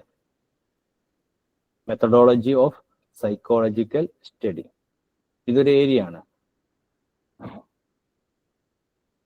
മനഃശാസ്ത്ര പഠനത്തിൽ എങ്ങനെ ഗവേഷണം സാധ്യമാകും, അല്ലെങ്കിൽ അന്വേഷണം ഏത് രീതിയിലൊക്കെ നടത്താം. നമ്മൾ നേരത്തെ പറഞ്ഞല്ലോ, പിന്നെ സൈക്കോളജി അറിയാം, സൈക്കോളജി എനിക്ക് പഠിക്കണം, അല്ലെങ്കിൽ ഒരു കുട്ടിയെക്കുറിച്ച് മനസ്സിലാക്കണം എന്നൊരാൾക്ക് ധാരണയുണ്ടെങ്കിൽ ഏത് രീതിയിൽ അത് സമ്പൂർണ്ണമാക്കാം, എന്തൊക്കെ മെത്തേഡ് അതിനുണ്ട്. ഒരുപാട് മെത്തേഡുകൾ ഉണ്ട്. അതുമായി ബന്ധപ്പെട്ട ചോദ്യങ്ങളാണ് വരുന്നത്. ഒബ്സർവേഷൻ മെത്തേഡ് ഉപയോഗിക്കുന്നത് എന്തിനാണ്? ഒബ്സർവേഷൻ മെത്തേഡ് ഉപയോഗിക്കുന്നത് എന്തിനാണ്? ഒബ്സർവേഷൻ എന്ന് പറഞ്ഞാൽ എന്താ? നിരീക്ഷണം. ഈ നിരീക്ഷണം തന്നെ രണ്ട് രീതിയിലുള്ള നിരീക്ഷണമുണ്ട്. Participant observation, non participant observation, അല്ലെങ്കിൽ പങ്കുചേർന്നു നിരീക്ഷണം നടത്തൽ, പങ്കുചേരാതെ നിരീക്ഷണം നടത്തൽ. പങ്കുചേർന്നു നിരീക്ഷണം നടത്തൽ എന്ന് പറഞ്ഞാൽ എങ്ങനെയാണ്? ഒരു കുട്ടിയുടെ കളിക്കുന്ന സമയത്ത് ഇവൻ അനാവശ്യ ഭാഷയൊക്കെ ഉപയോഗിക്കാറുണ്ട് എന്ന് ഒരു കുട്ടിയെ കുറിച്ച് പരാതി പറഞ്ഞു. സ്കൂളിലൊക്കെ ഉഷാറാണ്, ക്ലാസ്സിലൊക്കെ ഉഷാറാണ്, പഠിക്കാനൊക്കെ ഉഷാറാണ്, പക്ഷെ ഗ്രൗണ്ടിൽ കണ്ടിറങ്ങി കളി കണ്ട് തുടങ്ങിയിട്ടുണ്ടെങ്കിൽ അവന്റെ തൊള്ളയിൽ കൂടെ വരാത്തൊന്നുമില്ല, അല്ലെങ്കിൽ ആ ഒരു രീതിയിലാണ് അവന്റെ സംഭാഷണ രീതി എന്ന് ഒരാളെ കുറിച്ച് പരാതി പറഞ്ഞു. അപ്പൊ ആ പരാതി ശരിയാണോ എന്ന് പരിശോധിക്കാൻ വേണ്ടിയിട്ട് ഒരു അധ്യാപകൻ പരിശ്രമിക്കുന്നു. അധ്യാപകൻ എന്ത് ചെയ്യുന്നു? കളിക്കുന്നിടത്ത് പുറത്തു പോയിട്ട് ഇങ്ങനെ നിരീക്ഷിക്കുന്നു, അല്ലെ? അപ്പൊ അതിനെ കുറിച്ച് നമ്മൾ നോൺ പാർട്ടിസിപ്പന്റ് ഒബ്സർവേഷൻ എന്നാണ് പറയാം. പാർട്ടിസിപ്പന്റ് ഒബ്സർവേഷൻ തന്നെ മാഷ് പറയുന്നു, മക്കളെ ഞാനുണ്ടിട്ട് നിങ്ങളെ കൂടെ ഒന്ന് കളിക്കാൻ എന്ന് പറഞ്ഞിട്ട് കൂടെ കളിക്കാൻ ഇറങ്ങുന്നു. ഉദാഹരണം പറഞ്ഞതാണ്. ഇനി ദീർഘകാല അപ്പൊ ഒബ്സർവേഷൻ മെത്തേഡ് ഉപയോഗിക്കുന്നത് എന്തിനാണ് എന്നാണ് നമ്മുടെ ചോദ്യം. ദീർഘകാല പരീക്ഷണം, സ്വാഭാവിക സാഹചര്യത്തിൽ പെരുമാറ്റം അറിയാൻ, കൃത്രിമ സാഹചര്യത്തിൽ പഠിക്കാൻ, സ്ഥിതി വിവര കണക്കു ശേഖരിക്കാൻ. ഏതാണ് വരുന്നത്? സ്വാഭാവിക സാഹചര്യത്തിൽ പെരുമാറ്റം പറയാനല്ലേ. അപ്പൊ നമ്മൾ പാർട്ടിസിപ്പന്റ് ചെയ്തിട്ട് ഒബ്സർവേഷൻ നടത്താനുണ്ടെങ്കിൽ നോർമലി അയാൾ എങ്ങനെയെന്ന് മനസ്സിലാവും. നേരെ മറിച്ചൊരു ഇന്റർവ്യൂ ആണ് നടത്തുന്നതെങ്കിൽ അയാൾ നല്ല പ്രിപ്പയർ ആയിട്ട് നല്ല ഇത്തിരിട്ട ഭാഷയിലൊക്കെ സംസാരിക്കുക, അല്ലെ? നല്ല അച്ചടി ഭാഷയിലൊക്കെ സംസാരിച്ചുകൊണ്ടാണ് സംസാരിക്കുക. നേരെ മറിച്ച് കളിക്കുമ്പോൾ, കിടക്കുമ്പോൾ, ഓടുമ്പോൾ, ചാടുമ്പോൾ അങ്ങനെയുള്ള ഒരു സൗഹൃദ വലയത്തിൽ ഇൻഫോർമൽ ലെവലിൽ അയാളെ കറക്റ്റ് കിട്ടും നമുക്ക്. അപ്പൊ സ്വാഭാവിക സാഹചര്യത്തിൽ പഠിക്കാൻ ഉപയോഗിക്കുന്നതാണ് ഒബ്സർവേഷൻ മെത്തേഡ് എന്ന് പറയുന്നത്. ഒബ്സർവേഷൻ മെത്തേഡ് സ്വാഭാവിക സാഹചര്യത്തിലാണ്. നമുക്ക് കുറച്ച് സ്പീഡിൽ പോവാണ്. ഇനി ഇൻട്രോസെപ്ഷൻ മെത്തേഡ് എന്ന് പറയുന്ന ഒന്നുണ്ട്. ഇൻട്രോ എന്ന് പറഞ്ഞാൽ ലുക്ക് ഇൻ ടു ഇൻസൈഡ് എന്ന് പറയാം. അപ്പോൾ ഇൻട്രോസെപ്ഷൻ മെത്തേഡ് മറ്റുള്ളവരുടെ പെരുമാറ്റം നിരീക്ഷിക്കാൻ, സ്വന്തം മാനസികാവസ്ഥ നിരീക്ഷിക്കൽ, പരീക്ഷണം നടത്തി പഠിക്കൽ, സർവേ നടത്തുക. ഉത്തരം വരുന്നത് സ്വന്തം പരീക്ഷണം നടത്തുന്നതിനാണ് നമ്മൾ ഇൻട്രോസെപ്ഷൻ മെത്തേഡ് എന്ന് പറയാം. അവിടെ നമ്മളൊന്ന് ചെറിയ കാര്യങ്ങൾ മനസ്സിലാക്കാൻ. ഇൻട്രോസെപ്ഷൻ മെത്തേഡ് പല രീതിയിലുണ്ട്. WH മെഡിന്റെ ഒക്കെ ഒരു ലുക്കിംഗ് സെൽഫ് ക്ലാസ് തിയറി എന്ന് പറയുന്ന സിദ്ധാന്തമൊക്കെ സോഷ്യോളജിയിൽ വരുന്നുണ്ട്. ഇത് ഇത്രയേ ഉള്ളൂ. നമ്മളൊന്ന് ആലോചിച്ച് നോക്കുക. നമ്മള് ഒരു അധ്യാപകനായിട്ട് ഒരു വിദ്യാർത്ഥിയോട് പെരുമാറുന്ന സമയത്ത് ഫോർ എക്സാമ്പിൾ വിദ്യാർത്ഥി ക്ലാസ്സിൽ ഇങ്ങനെ ക്ലാസ് ശ്രവിച്ചു കൊണ്ടിരിക്കുകയാണ്. നല്ല മനോഹരമായിട്ടുള്ള ഗാനം ആലപിച്ചുകൊണ്ടൊരു വാഹനം റോഡിലൂടെ കടന്നു പോകുന്നത്. കുട്ടി എന്തായാലും സ്വാഭാവികമായിട്ടും കുട്ടിയുടെ കണ്ണുകൾ അങ്ങോട്ട് തിരിഞ്ഞു പോകും. അപ്പൊ ആ കുട്ടിയുടെ ഇവിടെ ഒരാൾ പോത്തുപോലെ നിൽക്കുമ്പോൾ എന്നെ കാണുന്നില്ല, നീ പുറത്തു പോകുന്ന ശബ്ദമാണോ നീ ശ്രവിക്കുന്നത് എന്ന് ചോദിച്ച് ശകാരിക്കുകയും പിടിക്കുകയും അടിക്കുകയും ഒക്കെ ചെയ്യുന്ന സാഹചര്യം അധ്യാപകന്റെ ഭാഗത്ത് നിന്നുണ്ടാകാം. പക്ഷെ അവിടെ നമ്മൾ ശ്രദ്ധിക്കേണ്ട ഒരു കാര്യം, ആ സ്ഥാനത്ത് ഞാനായിരുന്നു എന്ന സിമ്പിൾ ആയിട്ടുള്ള ഒരു സാധനം, സ്വന്തത്തിലേക്ക് നോക്കുക എന്നുള്ള ഒരു സാധനത്തിൽ നിന്ന് നമുക്ക് ആ കുട്ടിയുടെ മാനസികാവസ്ഥ പഠിക്കാൻ കഴിയും. മാനസികാവസ്ഥ പഠിക്കലും മനോനില പഠിക്കലാണല്ലോ സൈക്കോളജി. അപ്പൊ ആ കുട്ടിയുടെ മാനസികാവസ്ഥ നമുക്ക് പഠിക്കാൻ കഴിയും. നമ്മൾ സാധാരണഗതിയിൽ അപ്പം പറയാറുണ്ടല്ലോ, പല കാര്യങ്ങളും ഇങ്ങനെ പറയുന്ന സമയത്ത് നമ്മളുടെ ഇപ്പോ മരുമകളോട് ഒരാഴ്ച ഞാൻ എൻ്റെ വീട്ടിൽ പോയിട്ട് നിൽക്കട്ടെ എന്ന് ചോദിക്കുന്ന സമയത്ത്, മരുമകളോട് ചോദിക്കുന്ന സമയത്ത് ഇതേ ചോദ്യം എൻ്റെ മകള് അവരുടെ അമ്മായിമാനോട് ചോദിക്കുന്ന സമയത്ത് നോ എന്ന് പറഞ്ഞാൽ എന്തായിരിക്കും അവസ്ഥ എന്ന് നമ്മൾ ചിന്തിച്ചാൽ, അങ്ങനെ നമ്മുടെ മാനസികാവസ്ഥ നമ്മുടെ മകളിലെ എന്ത് വരുന്നു എന്ന് തൻ്റെ മരുമകളിലും ചിന്തിക്കുമ്പോൾ ആ മരുമകൾക്ക് ആ വീട് സ്വർഗമായി മാറുന്നു എന്ന് പറയാറുണ്ട്. അതിനൊക്കെയാണ് ഇൻട്രോസെപ്ഷൻ മെത്തേഡ് എന്ന് പറയാം. മനോഭാവം പഠിക്കാൻ വേണ്ടി സ്വന്തം നോക്കുക, സ്വന്തത്തിലേക്ക് നോക്കുക. ഞാൻ നേരത്തെ പറഞ്ഞ ലുക്കിംഗ് സെൽഫ് ക്ലാസ് തിയറി അതൊക്കെയാണ്, സ്വന്തം ഇതിലേക്ക് നോക്കുന്ന തിയറി.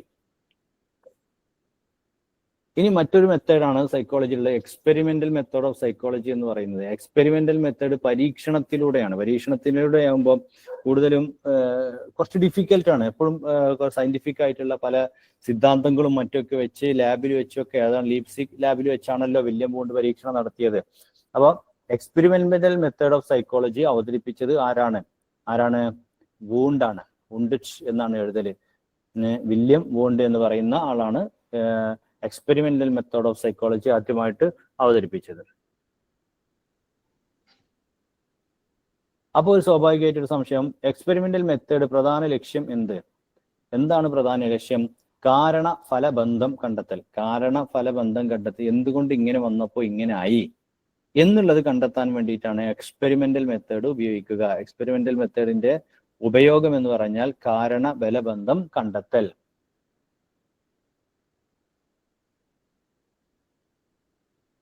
കേസ് സ്റ്റഡി മെത്തേഡ് നമ്മൾ കേട്ടിട്ടുണ്ടാവും. കേസ് സ്റ്റഡി മെത്തേഡ് ഏറ്റവും അനുയോജ്യം ഏത് സാഹചര്യത്തിൽ? കേസ് സ്റ്റഡി ഒരാളെ അയാള് ഇപ്പോൾ +2 പഠിക്കുന്ന ഒരു കുട്ടിയുടെ സ്വഭാവത്തിൽ വരുന്ന കുറച്ച് സ്വഭാവ വൈകല്യങ്ങൾ അതിനെക്കുറിച്ച് കണ്ടെത്താൻ വേണ്ടിയിട്ട് ഒരു കേസ് സ്റ്റഡി മെത്തേഡ് ഉപയോഗിക്കും. അപ്പൊ കേസ് സ്റ്റഡി മെത്തേഡ് ഉപയോഗിക്കുന്ന സമയത്ത് +2 10th വരെ ഏത് സ്കൂളിലാണോ പഠിച്ചിരുന്നത് അവിടെ പോയിട്ട് അവന്റെ സ്വഭാവം എങ്ങനെ, അവൻ അവിടുത്തെ എത്ര ജനല് തല്ലി പൊളിച്ചിട്ടുണ്ട്, അവൻ അവിടുത്തെ എത്ര ടീച്ചർമാരോട് ചീത്ത പറഞ്ഞിട്ടുണ്ട്, എത്ര ടീച്ചർമാരെയൊക്കെ അവനക്ക് ദിവസം അടി കിട്ടാറുണ്ട്, ഇങ്ങനെയുള്ള കുറെ കാര്യങ്ങൾ നമ്മൾ അവിടെ പോയിട്ട് അന്വേഷിച്ച് പഠിക്കും. ആഴത്തിലുള്ള വ്യക്തിഗത പ്രശ്നങ്ങളുടെ പഠനം. ഈ പഠനത്തിനാണ് കേസ് സ്റ്റഡി എന്ന് പറയാ. ആഴത്തിലുള്ള. അപ്പം ചോദ്യം ഇതാണ്, കേസ് സ്റ്റഡി മെത്തേഡ് ഏറ്റവും അനുയോജ്യം ഏത് സാഹചര്യത്തിൽ? വലിയ ഗ്രൂപ്പുകളുള്ള സാഹചര്യത്തിൽ, വ്യക്തിഗത പ്രശ്നങ്ങളുടെ ആഴത്തിലുള്ള പഠനം, സ്ഥിതി വിവര ശേഖരണം, ശാസ്ത്രീയ പരീക്ഷണം. ഇതിൽ നമ്മൾ ആലോചിച്ച് നോക്കുക, വലിയ ഗ്രൂപ്പുകളിലൊക്കെ നമുക്ക് ഒബ്സർവേഷനെ പറ്റുള്ളൂ. സ്ഥിതി വിവര ശേഖരണത്തിന് നമ്മൾ സർവേ മെത്തേഡ് എന്നാണ് പറയാം. ശാസ്ത്രീയ പരീക്ഷണം നടത്താൻ എക്സ്പെരിമെന്റൽ മെത്തേഡ്. അപ്പൊ വ്യക്തിഗത പ്രശ്നങ്ങളുടെ ആഴത്തിലുള്ള പഠനം നടത്താൻ ഉപയോഗിക്കുന്നതാണ് case study method. Survey method ഉപയോഗിക്കുന്നത് എപ്പോഴാണ്? ഇത് ഓപ്ഷൻ വായിച്ചാൽ തന്നെ നമുക്ക് കിട്ടും. വ്യക്തിയുടെ പഠനം, വിശാലമായ ജനസംഖ്യയുടെ അഭിപ്രായങ്ങൾ ശേഖരിക്കൽ, പരീക്ഷണം നടത്തൽ, സ്വപ്ന വിശകലനം. വളരെ ക്ലിയർ ആണ്.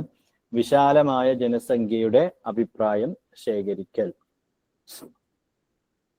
കോറിലേഷൻ മെത്തേഡ് കണ്ടെത്തുന്നത് എന്താണ്? വളരെ ബന്ധമാണ്. കോറിലേഷൻ തന്നെ അവ തമ്മിലുള്ള പരസ്പര ബന്ധം. അപ്പൊ രണ്ട് ഘടകങ്ങൾ തമ്മിലുള്ള ബന്ധം കണ്ടെത്താൻ വേണ്ടി ഉപയോഗിക്കുന്ന മെത്തേഡാണ് കോറിലേഷൻ മെത്തേഡ്. ക്ലിനിക്കൽ മെത്തേഡ് ഉപയോഗിക്കുന്നത് എന്തിനാണ്? അപ്പൊ ക്ലിനിക്കൽ മെത്തേഡ് ഒരു ക്ലിനിക്കിൽ വെച്ച് പരിശോധന നടത്തിയിട്ടൊക്കെ ഉപയോഗിക്കുന്നത് എന്തിനാണ്? വ്യക്തികളുടെ പ്രശ്നങ്ങൾ തിരിച്ചറിഞ്ഞാൽ മാത്രം പോരാ, ചികിത്സിക്കണം. നമ്മൾ സൈക്കോളജിയാണ്, മാനസിക പ്രശ്നമാണ്, നമുക്കറിയാലോ. മാനസിക പ്രശ്നത്തിന് തന്നെ ചികിത്സ അനിവാര്യമായി വരാറുണ്ട്. പലപ്പോഴും മാനസിക പ്രശ്നത്തിന് ചിലപ്പം ചികിത്സയൊക്കെ അനിവാര്യമായി വരാറുണ്ട്. അപ്പൊ ചികിത്സ അനിവാര്യമാണെങ്കിൽ അത് കൊടുക്കാനും മാനസിക പ്രശ്നങ്ങൾ പരിഹരിക്കാനും ഒക്കെയാണ് സാധാരണഗതിയിൽ നമ്മൾ ക്ലിനിക്കൽ മെത്തേഡ് ഉപയോഗിക്കുന്നത്. ഓക്കെ, ഇതിലൊക്കെ ഏറ്റവും പഴയ രീതിയായിട്ട് കാണപ്പെടുന്നത് ഏതാണ്? ഏറ്റവും പഴയ രീതിയായിട്ട്, പല മെത്തേഡുകൾ ഇപ്പൊ നമ്മൾ പറഞ്ഞല്ലോ, ഇതിൽ ഏറ്റവും പഴയ രീതിയായിട്ട് കാണപ്പെടുന്നത് ഏതാണ്? ഏതന്നെയാണ്? ഇൻട്രോസെപ്ഷൻ മെത്തേഡാണ് ഇതിലേറ്റവും പഴയ രീതിയായിട്ട് കാണപ്പെടുന്നത്. ഇൻട്രോസെപ്ഷൻ മെത്തേഡാണ് ഇതിലേറ്റവും പഴയ രീതിയായിട്ട് കാണപ്പെടുന്നത്. ഇൻട്രോസെപ്ഷൻ മെത്തേഡ് മലയാളം എന്താ? ഇൻട്രോസെപ്ഷൻ മെത്തേഡ് സ്വന്തത്തിലേക്ക് നോക്കുക എന്നുള്ള, അതില് ആത്മനിരീക്ഷണം.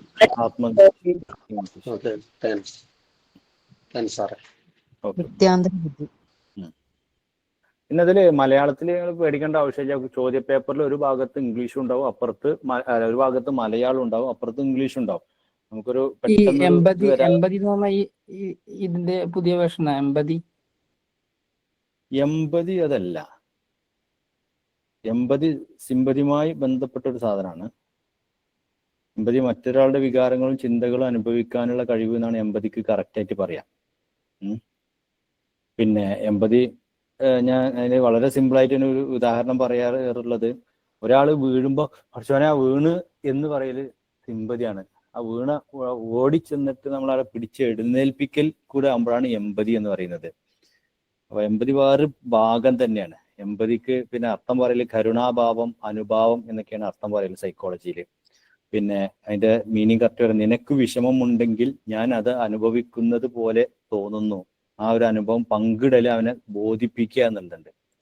പിന്നെ എമ്പതി തന്നെ അതിന് കുറെ ഇനങ്ങളുണ്ട്. കൊഗ്നിറ്റീവ് എമ്പതി, ഇമോഷൻ അഥവാ മറ്റൊരാളുടെ ചിന്തകളും വികാരങ്ങളും മനസ്സിലാക്കൽ ഒരു സ്റ്റെപ്പ്. മറ്റൊന്ന് മറ്റൊരാളുടെ വികാരങ്ങൾ അനുഭവിക്കുന്നത് പോലെ തന്നെ അനുഭവിക്കല്. പിന്നെ കമ്പാഷനേറ്റ് എമ്പതി എന്ന് പറയും, മനസ്സിലാക്കിയും അനുഭവിച്ചും സഹായിക്കാൻ പ്രേരണ സ്വന്തം മനസ്സിൽ നിന്ന് ഉണ്ടാവുക. അങ്ങനെയൊക്കെ പറയുന്ന വലിയൊരു ശാഖയാണ് എമ്പതി എന്ന് പറയുന്നത്. എന്താണ് എന്താണ് ആന്റിപ്പതി പറയില്ലേ? സിമ്പതി, എമ്പതി, ആന്റിപ്പതി എന്നൊക്കെ. ആന്റിപ്പതി എന്ന് പറഞ്ഞിട്ടുണ്ടെങ്കിൽ അത് നമ്മളെ ഇതിൽ വരുന്നതല്ല.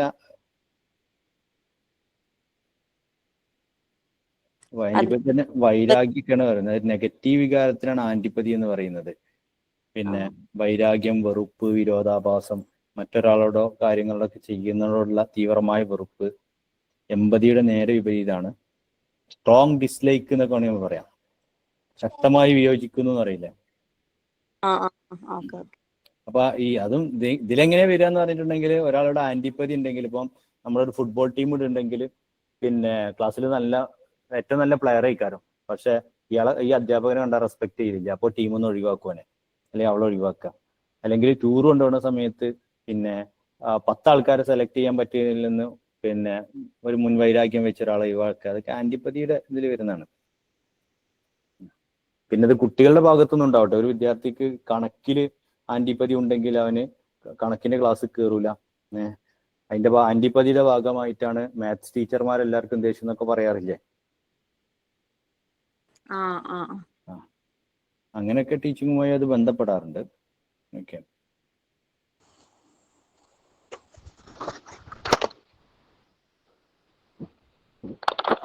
ഇനി മറ്റൊരു മെത്തേഡാണ് ഇന്റർവ്യൂ മെത്തേഡ്. Interview method. അപ്പൊ ഇന്റർവ്യൂ മെത്തേഡ് പിന്നെ സൈക്കോളജിക്കലി വലിയൊരു സക്സസ് ഒന്നല്ല. അപ്പൊ ഇന്റർവ്യൂ മെത്തേഡ് പ്രധാനമായും ആശ്രയിക്കുന്ന ഏതാണ്? നേരിട്ടുള്ള ആശയവിനിമയം.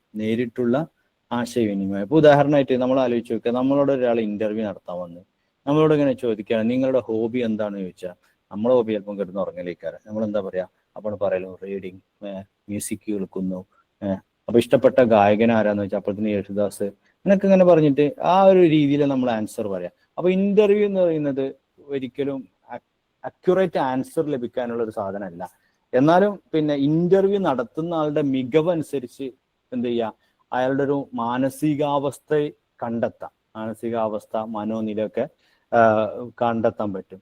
അപ്പോൾ ഉദാഹരണമായിട്ട് ഒരു ചോദ്യം ചോദിക്കുമ്പോൾ അതിൽ പിന്നെ ദേഷ്യം പിടിക്കുന്ന ഒരു എലമെന്റ് പറയാം, പെട്ടെന്ന് ദേഷ്യം പ്രകോപിപ്പിക്കുന്ന ഒരു എലമെന്റ് പറയാം. അപ്പോൾ വളരെ ശാന്തമായിട്ടാണ് അയാൾ മറുപടി പറയുന്നതെങ്കിൽ അപ്പൊ അങ്ങനെയൊക്കെയുള്ള അയാളുടെ ഒരു മനോനിലയെ കുറിച്ചുള്ള ഒരു ഐഡിയ കിട്ടും. പക്ഷെ എന്നാലൊരു പല വിഷയങ്ങളും ഇന്റർവ്യൂ സക്സസ് അല്ല. അപ്പൊ ഇന്റർവ്യൂ എന്നുള്ളതും പിന്നെ സൈക്കോളജിക്കൽ പഠനത്തിന്റെ ഒരു മെത്തേഡാണ്. അപ്പൊ നമ്മൾ രണ്ടാമത്തെ നമ്മൾ പറഞ്ഞപ്പോൾ പല ഏരിയകളുള്ളതിൽ ഓരോ ഏരിയകളും ഇങ്ങനെ പറഞ്ഞു വന്നതാണ്. ഇന്റർവ്യൂ ഒരു മെത്തേഡാണ്. ഇനി സൈക്കോളജി നമ്മൾ ഇവിടെയൊക്കെ പഠിക്കുന്നത് എന്തിനാണ്? ക്ലാസ് റൂം അപ്ലിക്കേഷന് വേണ്ടിയിട്ട്. Class room application of psychology. എങ്ങനെയാണ് നമ്മളൊരു ക്ലാസ് റൂമിൽ സൈക്കോളജി അപ്ലൈ ചെയ്യുന്നത് എന്നതിനെ കുറിച്ചാണ്. ഞാൻ പറഞ്ഞത് വിശാലമായിട്ടുള്ള ഏരിയയാണ്, ഇതിന്റെ തിയറീസും കാര്യങ്ങളൊക്കെ ഉണ്ട്. പക്ഷെ അതുമായി ബന്ധപ്പെട്ട് ചില ചോദ്യങ്ങൾ നമുക്കിങ്ങനെ പോവാം. അപ്പോൾ ഇതിൽ വന്ന കുറച്ച് ചോദ്യങ്ങളാണ്. ക്ലാസ് റൂം ടീച്ചിങ്ങിൽ സൈക്കോളജി ഉപയോഗിക്കുന്നതിന്റെ പ്രധാന ലക്ഷ്യം എന്ത്? പഠന രീതി ആകർഷകമാക്കാൻ, കുട്ടികളുടെ പഠന ശൈലിയും കഴിവുകളും മനസ്സിലാക്കാൻ, പരീക്ഷാഫലം മെച്ചപ്പെടുത്താൻ, ചോദ്യങ്ങൾ തയ്യാറാക്കാൻ. ഇതിൽ പഠന രീതി ആകർഷകമാക്കാൻ സൈക്കോളജി ഒരു പരിധി വരെയൊക്കെ നമുക്ക് പറ്റും. പക്ഷെ പഠന രീതി ആകർഷമാക്കൽ മാത്രമല്ല സൈക്കോളജിയുടെ ഉദ്ദേശം. കാരണം പഠന രീതി ആകർഷമാക്കാൻ വേണ്ടി കുറച്ച് ഡാൻസ് ചെയ്ത് പാട്ടടിയൊക്കെ കഴിഞ്ഞിട്ടുണ്ടെങ്കിൽ എല്ലാവർക്കും നല്ല ഇഷ്ടമായിക്കാരം. നേരെ മറിച്ച് എന്ത് ചെയ്യണം? കുട്ടികളുടെ അതിൽ ആ ഒരു ലയത്തിൽ അല്ലെങ്കിൽ ആ ഒരു താളത്തിൽ എല്ലാവരും ഇങ്ങനെ പോകും. പക്ഷെ നമുക്ക് അത് പോരാ. പിന്നെ കുട്ടികളെല്ലാവരും എന്ത് ചെയ്യണം? അവരുടെ ഓരോരുത്തരുടെയും പഠന ശൈലി, കഴിവുകൾ മനസ്സിലാക്കണം. ഇപ്പൊ നമ്മളിപ്പോ ഒരു പാഠം പഠിപ്പിക്കാനുണ്ട്. ആ പഠിപ്പിക്കാനുള്ള പാഠം നമ്മളൊരു കഥ രൂപത്തിൽ അവതരിപ്പിച്ചു കൊടുത്തു ക്ലാസ്സിൽ. അങ്ങനെ ആ ക്ലാസ്സിൽ നമ്മൾ കഥ രൂപത്തിൽ അവതരിപ്പിച്ചു കൊടുത്താൽ എല്ലാവർക്കും ഇഷ്ടാവും, ആ പാഠം പഠിയും ചെയ്യും. പക്ഷെ നമ്മൾ മനസ്സിലാക്കേണ്ടത്, നമ്മൾ സൈക്കോളജി പറയുന്നത് അങ്ങനെയല്ല. ഒരു ക്ലാസ്സിൽ പിന്നെ എക്സ്ട്രാ കാരിയർ ഉള്ള ഒരു കുട്ടി ഉണ്ടെങ്കിൽ അല്ലെങ്കിൽ നല്ല പിന്നെ ഗിഫ്റ്റഡ് ചിൽഡ്രൻ എന്നൊക്കെ പറയാം, അങ്ങനത്തെ ടീം ഉണ്ടെങ്കിൽ അവർക്ക് എല്ലാവർക്കും കൊടുക്കുന്ന അത്ര ആക്ടിവിറ്റി കൊടുത്താൽ പോരാ. അവരുടെ ഒരു ടാലന്റ് പെട്ടെന്ന് ഡെവലപ്പ് ആവുന്നതിനനുസരിച്ചുള്ള കാര്യങ്ങൾ നൽകണം. അതേസമയം പഠന വൈകല്യമുള്ള ഒരു കുട്ടിയുണ്ട്, ആ കുട്ടിക്ക് ഇവരുടെ ഒപ്പം എത്തുന്നതിന് ആവശ്യമായ ഒരു സാധനവും കൊടുക്കണം. അപ്പൊ ഇങ്ങനെയുള്ള എഡ്യൂക്കേഷന്റെ ഓരോ കുട്ടിയുടെ പഠനവും കഴിവും ഒക്കെ മനസ്സിലാക്കി പഠിപ്പിക്കുന്നതിന് വേണ്ടിയിട്ടാണ് സൈക്കോളജി എന്നുള്ള ശാസ്ത്രഭാഗം നമ്മളൊക്കെ അല്ലെങ്കിൽ അധ്യാപകരായ ആളുകളൊക്കെ പഠിക്കണം എന്ന് പറയുന്നത്. മോട്ടിവേഷൻ, പ്രേരണ, ക്ലാസ് മുറിയിൽ അധ്യാപകനെ സഹായിക്കുന്നത്. അപ്പൊ മോട്ടിവേഷൻ എന്തിനാണ് സഹായിക്കുന്നത്? നമ്മൾ തോണ്ടേക്കിന്റെ ഒക്കെ പിന്നെ എന്താ പറയാ സിദ്ധാന്തങ്ങളൊക്കെ പറയാൻ പോകുന്നുണ്ട്. പിന്നെ അതിലൊക്കെ വരുന്നുണ്ട് കുട്ടികൾക്ക് എന്ത് ചെയ്യണം, ഇൻട്രസ്റ്റ് വേണം, അതുപോലെ അതിന് ഒരുക്കം വേണം എന്നൊക്കെ പറയുന്നുണ്ട്. അപ്പൊ അവിടെ നമ്മൾ ആലോചിക്കുക മോട്ടിവേഷൻ എന്നുള്ളത് ഇവിടെ നമ്മൾ എന്തിനാണ് ഉപയോഗിക്കുന്നത്? അധ്യാപകനെ സഹായിക്കുന്നത് കുട്ടികളുടെ ശ്രദ്ധ കേന്ദ്രീകരിക്കാൻ, കുട്ടികൾക്ക് ഒരു താല്പര്യം ഇൻട്രസ്റ്റ് ഒക്കെ ഉണ്ടാക്കിയെടുത്ത് ശ്രദ്ധ കേന്ദ്രീകരിക്കാൻ, കുട്ടികളുടെ കഴിവുകൾ വർദ്ധിപ്പിക്കാൻ, പഠനത്തിൽ സ്ഥിരത നേടാൻ, മുകളിലെ എല്ലാം. ഓപ്ഷൻ വരുന്നത് മുകളിലെ എല്ലാം എന്നാണ്, മുകളിലെ എല്ലാം എന്നാണ്. അപ്പൊ ആലോചിച്ച് നോക്കുക അല്ലെ, കുട്ടികളുടെ പഠനത്തിൽ ശ്രദ്ധ കിട്ടും മോട്ടിവേഷൻ ഉണ്ടെങ്കിൽ.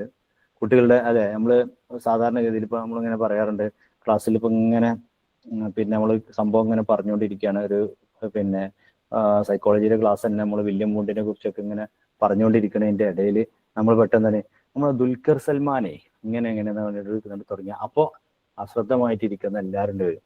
അപ്പൊ എന്താണ് ആ ഒരു ശ്രദ്ധ ഉണ്ടാവുന്ന ഒരു സാധനം, ശ്രദ്ധിക്കാനുള്ള മോട്ടിവേഷൻ എന്ന് പറയാം. അയച്ചിട്ട് ക്ലാസ് എടുക്കുന്ന സമയത്ത് ദുൽഖർ സൽമാനെ പറയണം, അല്ലെങ്കിൽ ഫഹദ് ഫാസിലിനെ പറയണം, അല്ല അങ്ങനെ പറയണം എന്നല്ല. അധ്യാപകന്റെ കയ്യിൽ കുട്ടികളുടെ ശ്രദ്ധ കേന്ദ്രീകരിക്കാൻ മോട്ടിവേറ്റ് ചെയ്യാനുള്ള ഒരു എലമെന്റ് വേണം, കുട്ടികളുടെ കഴിവ് വർദ്ധിപ്പിക്കാനുള്ള ഒരു എലമെന്റ് വേണം, പഠനത്തിൽ സ്ഥിരത നേടാനുള്ള എലമെന്റ്. ഇതൊക്കെ കൂടി സാധനം ഒരു മോട്ടിവേഷൻ ക്ലാസ് റൂമിൽ അപ്ലൈ ചെയ്ത് കഴിഞ്ഞാൽ അധ്യാപകനെ ഈ കാര്യങ്ങൾക്കൊക്കെ സഹായിക്കുമെന്നാണ്. ഇൻഡിവിജ്വൽ ഡിഫറൻസ് അധ്യാപകൻ മനസ്സിലാക്കേണ്ടത് എന്തിനാണ്?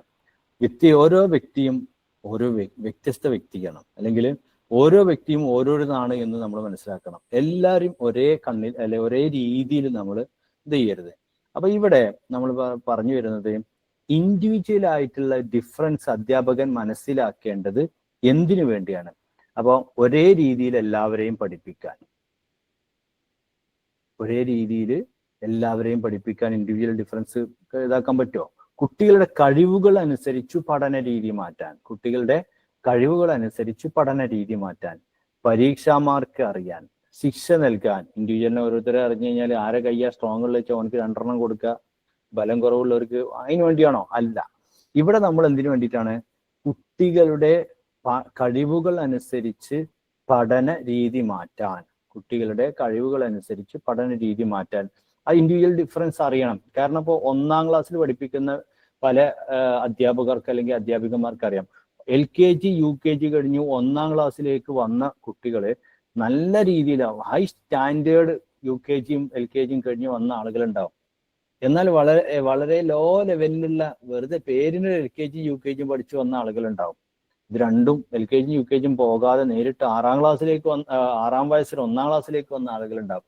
ഈ 3 ടീമും അടങ്ങുന്ന ഒരു ക്ലാസ്സിലായിരിക്കും ഒരു അധ്യാപകൻ വരുന്നത്. അവിടെ ഒരു കോമൺ ആയിട്ടുള്ള ഒരു ജനറൽ ടേമിലുള്ള അധ്യാപനം നടത്തിയത് കൊണ്ട് വല്ലതും നടക്കുമോ? ഇല്ല. അവിടെ എന്ത് ചെയ്യണം? ഇൻഡിവിജ്വൽ ഡിഫറൻസ് മനസ്സിലാക്കണം. സോ ഇൻഡിവിജ്വൽ ഡിഫറൻസ്, വ്യക്തി വ്യത്യാസം അധ്യാപകൻ മനസ്സിലാക്കേണ്ടത് എങ്ങനെയാണ്? കുട്ടികളുടെ കഴിവനുസരിച്ച് പഠന രീതി മാറ്റാൻ വേണ്ടിയാണ്.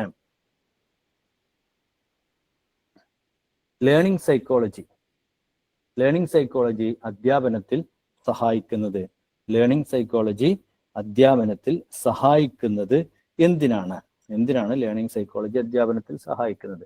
കുട്ടികളുടെ പഠന രീതികൾ തിരിച്ചറിയാൻ, ഫലപ്രദമായ പഠന രീതി തിരഞ്ഞെടുക്കാൻ, വിദ്യാർത്ഥികളുടെ പഠന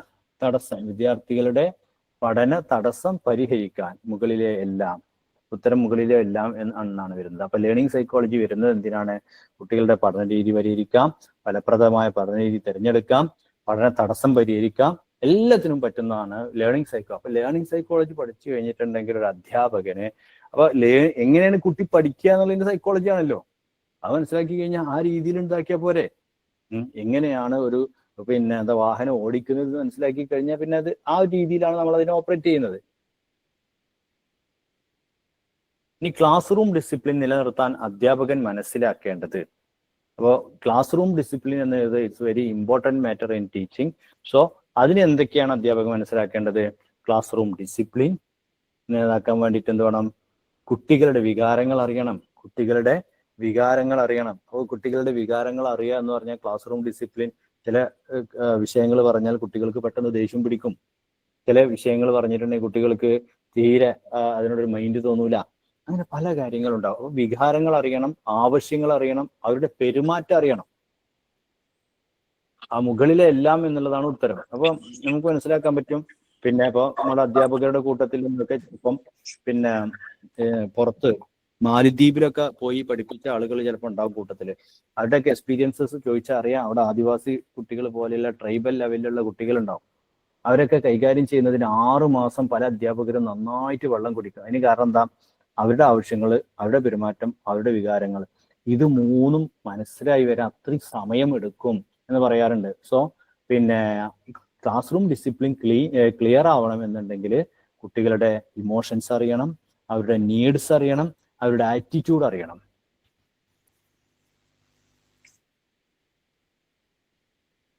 അപ്പോൾ എഡ്യൂക്കേഷൻ സൈക്കോളജി അധ്യാപകന് സഹായമാകുന്നത് ഏതു മേഖലയിൽ?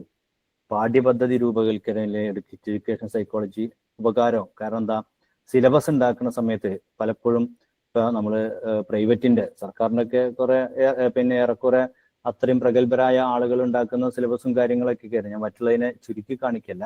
പക്ഷെ പല സിലബസുകളും സ്വകാര്യ മേഖലയിലൊക്കെയുള്ള പല വിദ്യാഭ്യാസ രംഗത്തെ സിലബസുകളൊക്കെ എടുത്തു നോക്കിയിട്ടുണ്ടെങ്കിൽ 5ാം ക്ലാസ്സിലെ കുട്ടിക്ക് 8ാം ക്ലാസ്സിലെ കുട്ടിക്ക് പഠിക്കാൻ മാത്രമുള്ള കട്ടിയുള്ള പുസ്തകങ്ങളും കിതാബുകളും ഒക്കെ കാണാൻ പറ്റും. അല്ലെങ്കിൽ 8ാം ക്ലാസ്സിലെ കുട്ടിക്ക് 4ാം ക്ലാസ്സിലെ കുട്ടികളുടെ നിലവാരം കുറഞ്ഞ പുസ്തകങ്ങളും കാണാൻ പറ്റും. അവിടെ അങ്ങനെയൊക്കെ കാണാം. അത് എന്തുകൊണ്ടാണ്? എഡ്യൂക്കേഷണൽ സൈക്കോളജി അറിയാത്തതുകൊണ്ടാണ്. അപ്പൊ പാഠ്യപദ്ധതി രൂപകൽപ്പനയിൽ education psychology is very important. പഠന അധ്യാപന രീതി തിരഞ്ഞെടുക്കൽ. ഏത് രീതിയിൽ കുട്ടികളെ പഠിപ്പിക്കണം? 1ാം ക്ലാസ്സിലെ കുട്ടികളെ ചെന്നിങ്ങനെ ചിലപ്പോൾ പാടി പഠിപ്പിക്കേണ്ടി വരും.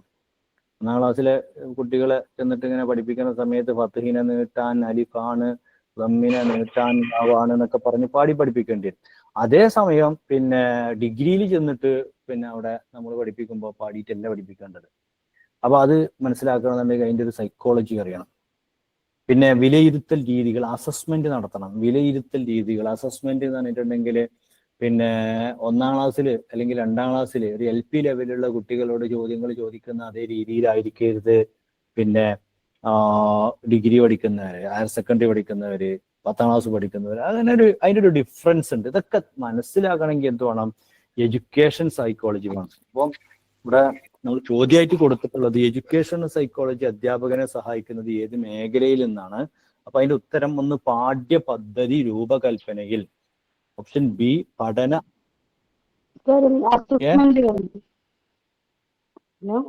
അസസ്മെന്റ് പറഞ്ഞില്ലേ? അതെ, അത് assessment for learning, as learning, അതില്ലേ? അതൊന്ന് ക്ലിയർ ചെയ്ത് തരും അറബിയിലും മലയാളത്തിലും. നമ്മള് അറബിയിലെ പെഡഗോജിയിൽ വരുന്ന ഒരു സാധനമാണ്. ഈ മതം വരുന്നുണ്ട് പഠനത്തിനായുള്ള. അതെ അതെ, അതൊന്ന് ക്ലിയർ ചെയ്ത്. ഓക്കെ ഞാൻ ഇതൊന്ന് പറഞ്ഞു കഴിഞ്ഞിട്ട് ചെയ്യാം. ഓക്കെ. അപ്പം പിന്നെ ഇതില് ഓപ്ഷൻ ഇത് വരുന്നത് പഠന അധ്യാപന രീതി തിരഞ്ഞെടുക്കൽ. അപ്പൊ ഏത് പിന്നെ രീതിയിലാണ് പിന്നെ അധ്യാപനം നടത്തേണ്ടത് എന്നുള്ളത് തിരഞ്ഞെടുക്കണം. പിന്നെ അസസ്മെന്റിന്റെ ഓരോ രീതികൾ, അസസ്മെന്റ് എങ്ങനെ വേണം എന്നുള്ളതിനെ കുറിച്ചൊക്കെ പിന്നെ വിലയിരുത്തുക എന്നുള്ളതാണ് അടുത്തൊരു കാര്യം. അപ്പം ഇത്തരം കാര്യങ്ങൾ അടങ്ങുന്നതാണ് എഡ്യൂക്കേഷണൽ സൈക്കോളജി എന്ന് പറയുന്നത്. അപ്പം ഇനി അപ്പൊ നേരത്തെ ചോദിച്ച അസസ്മെന്റ് ഫോർ ലേണിംഗ് എന്ന് പറയുന്നത് AFL എന്നാണ് നടത്തുന്നത്. AFL എന്ന് പറഞ്ഞാൽ അസസ്മെന്റ് ഫോർ ലേണിംഗ് എന്ന് പറയും. അത് പഠനത്തിനായുള്ള മൂല്യനിർണ്ണയം. അപ്പോൾ പഠനത്തിനായുള്ള മൂല്യനിർണ്ണയം എന്ന് പറഞ്ഞാൽ എന്താ? വിദ്യാർത്ഥികളുടെ പഠനം മെച്ചപ്പെടുത്താനും കൊണ്ടുപോകാനും മുന്നോട്ട് കൊണ്ടുപോകാനും വേണ്ടിയിട്ടാണ് അസസ്മെന്റ് ഫോർ ലേണിംഗ് എന്ന് പറയുന്നത്. അപ്പോൾ അസസ്മെന്റ് ഫോർ ലേണിംഗ് എന്ന് പറയുന്നത് അതിങ്ങനെ നമ്മൾ പഠനം തുടങ്ങിയത് മുതൽ ഒരു പാടെടുത്ത്, ഇപ്പോൾ ഉദാഹരണമായിട്ട് 8ാം ക്ലാസ്സിൽ സിലബസ് ഒക്കെ മാറി. സിലബസ് ഒക്കെ മാറിയിട്ട് പുതിയൊരു സിലബസ് പ്രകാരം പഠിപ്പിച്ചുകൊണ്ടിരിക്കുകയാണ്. അപ്പോൾ പിന്നെ അവിടെ അസസ്മെന്റ് ഫോർ ലേണിംഗ് ആണ് നടത്തേണ്ടത്. അഥവാ തുടക്കം മുതലേ ഉള്ള പഠനം നടക്കുന്നതിന് വേണ്ടി, ഈ ഒരു പഠനം നടക്കുന്നതിന് വേണ്ടിയിട്ടുള്ള ഒരു അസസ്മെന്റ് ആണ് അസസ്മെന്റ് ഫോർ ലേണിംഗ്, AFL എന്നാണ് പറയാ. അടുത്തത് പിന്നെ അസസ്മെന്റ് ആസ് ലേണിംഗ് എന്ന് പറയുന്നുണ്ട്. അസസ്മെന്റ് ആസ് ലേണിംഗ് എന്ന് പറയുന്ന ഒരു പ്രക്രിയ വരുന്നുണ്ട്. അപ്പോൾ അത് ഇതേപോലെയല്ല, അതിന് ഇത് നേരിയ ഡിഫറൻസ് ഉണ്ട്. അസസ്മെന്റ് ആസ് ലേണിംഗ് എന്ന് പറയുന്ന സമയത്ത് അതിന് AAL എന്നാണ് പറയാം. അപ്പോൾ വിദ്യാർത്ഥി സ്വയം തന്റെ പഠനം വിലയിരുത്തി പഠനത്തിൽ മാറ്റം വരുത്തുന്ന പ്രക്രിയ. ആസ് ആവുമ്പോൾ പിന്നെ സ്വന്തമാണ് കുട്ടി എന്ത് ചെയ്യുക, വിലയിരുത്തുക, ഓനിങ്ങനെ ചില്ലി വെക്കുക, പിന്നെ സെൽഫ് അസസ്മെന്റ് എന്നൊക്കെ ഇനി പറയാം. ഇനി കുറെ കാര്യങ്ങളുണ്ട്. എനിക്ക് എന്തറിയാം, എനിക്ക് എന്ത് പഠിക്കണം എന്ന് ചിന്തിക്കാൻ പ്രേരിപ്പിക്കുക. ലേണർ ഓട്ടോണമി എന്ന് പറയും, പഠനത്തിൽ വിദ്യാർത്ഥിക്ക് ഉത്തരവാദിത്വം നൽകുക. പിന്നെ കണ്ടിന്യൂസ് ഇംപ്രൂവ്മെന്റ്, പിന്നെ പഠനം സ്വയം നിയന്ത്രിച്ച് മെച്ചപ്പെടുത്തുക. ഫീഡ്ബാക്ക്, ഓരോ ഉത്തരം പറഞ്ഞു കഴിഞ്ഞിട്ടുണ്ടെങ്കിൽ ഞാൻ ആ എഴുതിയത് എങ്ങനെയുണ്ട്, ഇത് എങ്ങനെയുണ്ട്. അപ്പം ചെറിയ കുട്ടികളൊക്കെ ചെയ്യുന്ന ഒരു പ്രക്രിയയാണ്. എൻ്റെ കയ്യെഴുത്ത് നന്നായിക്കണോ, ഞാൻ എഴുതിയ ഭംഗിയുണ്ടോ എന്നൊക്കെ ചോദിക്കൂല്ലോ ചെറിയ കുട്ടികളൊക്കെ വന്നിട്ട്. അതൊക്കെ ശരിക്കും പിന്നെ അസസ്മെന്റ് ആസ് ലേണിംഗ് എന്നാണ് പറയാം. അപ്പോൾ ഇത് രണ്ടാണ് ഇമ്പോർട്ടൻ്റ് ആയിട്ട് വരുന്നത്. അസസ്മെന്റ് ഫോർ ലേണിംഗും അസസ്മെന്റ് ആസ് ലേണിംഗ് എന്നുള്ള രണ്ട് പ്രക്രിയകളാണ് ഇമ്പോർട്ടൻ്റ് ആയിട്ട് വരുന്നത്. ഒന്ന് കുട്ടിയുടെ ഭാഗത്തു നിന്നുള്ളത്, ഒന്ന് അധ്യാപകന്റെ ഭാഗത്തു നിന്നുള്ളത്. പിന്നെ ആഫ്റ്റർ ലേണിംഗ് ഒക്കെ വരുന്നുണ്ട്. അതൊക്കെ നമ്മൾ സമ്മേറ്റീവ് എക്സാം എന്ന് പറയുന്ന ഘടകങ്ങളാണ് പെടുക. നമ്മൾ ഇമ്പോർട്ടൻ്റ് ആയി മനസ്സിലാക്കേണ്ട AFL-ഉം AAL-ഉം. AAL നമ്മൾ മലയാളത്തിൽ ഇതിന് ആള് സ്വയം നടത്തുന്നതിനാണ് AAL എന്ന് പറയാം, ആള് സ്വയം നടത്തുന്നത്. എന്നാൽ AFL-ഓ ഫോറിനർ നടത്തുന്നത്. അസസ്മെന്റ് ഫോറിനർ നടത്തുന്നത്. ഫോറിനർ വേറൊരാൾ നമ്മൾ അസസ് ചെയ്യാം. ആ രീതിയിലൊന്ന് മനസ്സിലാക്കിയാൽ മതി. അത് പഠിച്ചു കഴിഞ്ഞ ശേഷം നോക്കുന്നതാണ്, ഇടയിൽ അല്ല, തുടക്കം മുതൽ വേണം.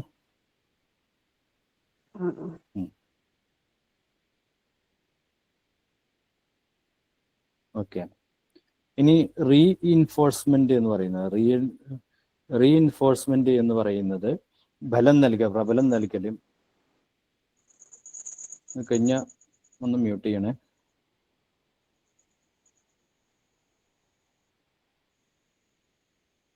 ഓക്കെ. പിന്നെ ലാസ്റ്റ് നടത്തുന്നുണ്ട് കേട്ടോ, അസസ്മെന്റ് ഓഫ് ലേണിംഗ് എന്ന് പറയുന്നുണ്ട്, AOL എന്ന് പറയുന്നുണ്ട്. അസസ്മെന്റ് ഓഫ് ലേണിംഗിലാണ് നേരത്തെ പറഞ്ഞ സമ്മേറ്റീവ് അസസ്മെന്റ് എന്ന് വരുന്നത്. ആഫ്റ്റർ ലേണിംഗ് പിന്നെ അസസ്മെന്റ് ഫോർ ലേണിംഗ് ആവുന്ന സമയത്ത് തുടക്കം മുതലുള്ളത്. അസസ്മെന്റ് ഓഫ് ലേണിംഗ് ആകുമ്പോൾ പഠനത്തിന് ശേഷം വിദ്യാർത്ഥി നേടിയ വിജയങ്ങൾ, ഫലങ്ങൾ എന്നിവ അളക്കുന്നു. അസസ്മെന്റ് AOL-ന്റെ ഭാഗമാണ് പരീക്ഷ, ടെസ്റ്റ്, ഗ്രേഡ് എന്നൊക്കെ പറയുന്നത്. AFL-ന്റെ ഭാഗമാണ് ഒബ്സർവേഷൻ, അസൈൻമെന്റ്, പിന്നെ ക്ലാസ്സിൽ ചോദ്യം ചോദിക്കൽ എന്നൊക്കെ. ഓക്കെ. റീഇൻഫോഴ്സ്മെന്റ് ബലം നൽകൽ, ക്ലാസ് മുറിയിൽ ഉപയോഗിക്കുന്നത് ശിക്ഷിക്കാൻ, പഠനം ഉറപ്പാക്കാൻ, കുട്ടികളെ തിരുത്താൻ, കുട്ടികളെ പരീക്ഷിക്കാൻ. അപ്പൊ റീഇൻഫോഴ്സ്മെന്റ് നൽകുന്നത് പഠനം ഉറപ്പാക്കാൻ വേണ്ടിയാണ് റീഇൻഫോഴ്സ്മെന്റ് എന്ന് പറയുന്നത് നൽകുന്നത്. റീഇൻഫോഴ്സ്മെന്റ് നൽകുന്നത് പഠനം ഉറപ്പാക്കാൻ. ഗൈഡൻസ് ആൻഡ് കൗൺസിലിംഗ് ക്ലാസ് മുറിയിൽ ആവശ്യമായത്. അപ്പൊ ഇതൊക്കെ നമ്മൾ ഇതിന്റെ റിവേഴ്സലും ആയിട്ടുള്ള കാര്യങ്ങൾ മനസ്സിലാക്കണം. ഇത് ആവശ്യമാണ് എന്നുകൂടെ നമ്മൾ മനസ്സിലാക്കണം. ആവശ്യമായത് എന്നുള്ളത് കുട്ടികളുടെ പഠന തടസ്സങ്ങൾ പരിഹരിക്കാൻ, വ്യക്തിഗത പ്രശ്നങ്ങൾ കേൾക്കാൻ, കുട്ടികളുടെ തൊഴിൽ മാർഗനിർദ്ദേശം നൽകാൻ, ഇവക്കെല്ലാം മുകളിലെ എല്ലാ ആവശ്യത്തിനും ഗൈഡൻസ് ആൻഡ് കൗൺസിലിംഗ് അനിവാര്യമാണ്. ഗൈഡൻസ് ആൻഡ് കൗൺസിലിംഗ് ആവശ്യമായത് കുട്ടികളുടെ പഠന തടസ്സങ്ങൾ പരിഹരിക്കാൻ, വ്യക്തിഗത പ്രശ്നങ്ങൾ കേൾക്കാൻ, കുട്ടികളുടെ തൊഴിൽ മാർഗനിർദ്ദേശം നൽകാൻ, മുകളിലെ എല്ലാ കാര്യത്തിനും ഗൈഡൻസ്, മാർഗനിർദ്ദേശം നൽകലും ഉപദേശങ്ങൾ നൽകലും ആവശ്യമാണ്. ഇനി രസകരമായിട്ടുള്ള ചോദ്യം, ചൈൽഡ് സൈക്കോളജി അറിവുള്ള അധ്യാപകൻ കുട്ടികളെ ഭയപ്പെടുത്തും, കുട്ടികളുടെ മാനസിക വികാസം മനസ്സിലാക്കും, കുട്ടികളെ ശിക്ഷിക്കാൻ പഠിക്കും, പരീക്ഷയിൽ മാത്രമേ ശ്രദ്ധിക്കൂ. സൈക്കോളജി അറിയണ അധ്യാപകൻ, നമ്മൾ ചില അധ്യാപകർ അയാൾ നല്ല സൈക്കോളജിക്ക് അറിയണം. നമ്മൾ ഡെയിലി വേജസിനൊക്കെ കോളേജിൽ പോയിരുന്ന സമയത്ത് നമ്മളെ കൂട്ടത്തിൽ ഭയങ്കരമായിട്ട് സൈക്കോളജി ഇതൊക്കെ അറിയുന്ന ആളുണ്ടാവും. അടുത്ത പെർമനന്റ് അധ്യാപകർ ചിലപ്പം ജസ്റ്റ് ഫ്രീലി കഴിഞ്ഞ്, അന്നത്തെ പഴയ കാലത്ത് റിലി കഴിഞ്ഞ് പെട്ടെന്ന് കയറിയ ആൾക്കാരേക്കാരം നമ്മളെ കാണുമ്പോൾ ഒരു പറയും ഒരു ചൈൽഡ് സൈക്കോളജിക്ക് അറിയുള്ള അധ്യാപകനാ വന്നിട്ട് അറിയും. അപ്പൊ അങ്ങനെയുള്ള ഒരു അധ്യാപകൻ അല്ലെങ്കിൽ അധ്യാപിക കുട്ടികളെ ഭയപ്പെടുത്തും, കുട്ടികളുടെ മാനസിക വികാസം മനസ്സിലാക്കും, കുട്ടികളെ ശിക്ഷിക്കാൻ പഠിക്കും, പരീക്ഷയിൽ മാത്രമേ ശ്രദ്ധിക്കൂ. ഇതിലെന്താണ്? ഓപ്ഷൻ ബി ആണ്, കുട്ടികളുടെ മാനസിക വികാസം മനസ്സിലാക്കും. സൈക്കോളജി എന്ന് പറഞ്ഞാൽ അത് തന്നെയാണ്, മാനസിക വികാസം മനസ്സിലാക്കലാണ് സൈക്കോളജി എന്ന് പറയുന്നത്. അപ്പോൾ ചൈൽഡ് സൈക്കോളജി അറിവുള്ള അധ്യാപകൻ കുട്ടികളെ ഭയപ്പെടുത്തും, മാനസിക വികാസം മനസ്സിലാക്കും, കുട്ടികളെ ശിക്ഷിക്കാൻ പഠിക്കും, ദിശയിൽ മാത്രമേ ശ്രദ്ധിക്കൂ. ഈ ഓപ്ഷനിൽ ശരിയായ ഉത്തരം ഓപ്ഷൻ ബി, കുട്ടികളുടെ മാനസിക വികാസം മനസ്സിലാക്കും.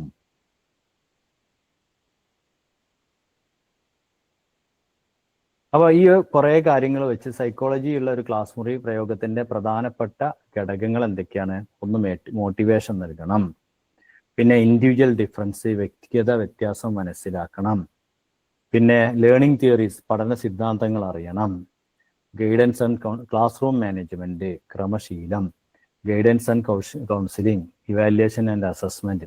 ഇത്രയും കാര്യമൊക്കെ സൈക്കോളജിയുടെ ഒരു ക്ലാസ് റൂം പ്രയോഗത്തിന്റെ പ്രധാനപ്പെട്ട ഘടകങ്ങളാണ്. അപ്പോൾ ഇതിലെ motivation, individual difference, learning theories, class room management, guidance and counselling, evaluation, ഇതൊക്കെ നമ്മളുടെ പഠന ഏരിയ ആണ് നമ്മൾ എഡ്യൂക്കേഷൻ സൈക്കോളജിയുടെ ഒരു പ്രാക്ടിക്കൽ ലെവൽ പറയുമ്പോൾ.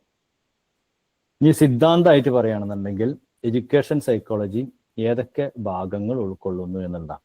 എഡ്യൂക്കേഷൻ സൈക്കോളജിയുടെ ഭാഗങ്ങൾ ഉൾക്കൊള്ളുന്ന രീതിയിലുള്ള ചില ചോദ്യങ്ങൾ.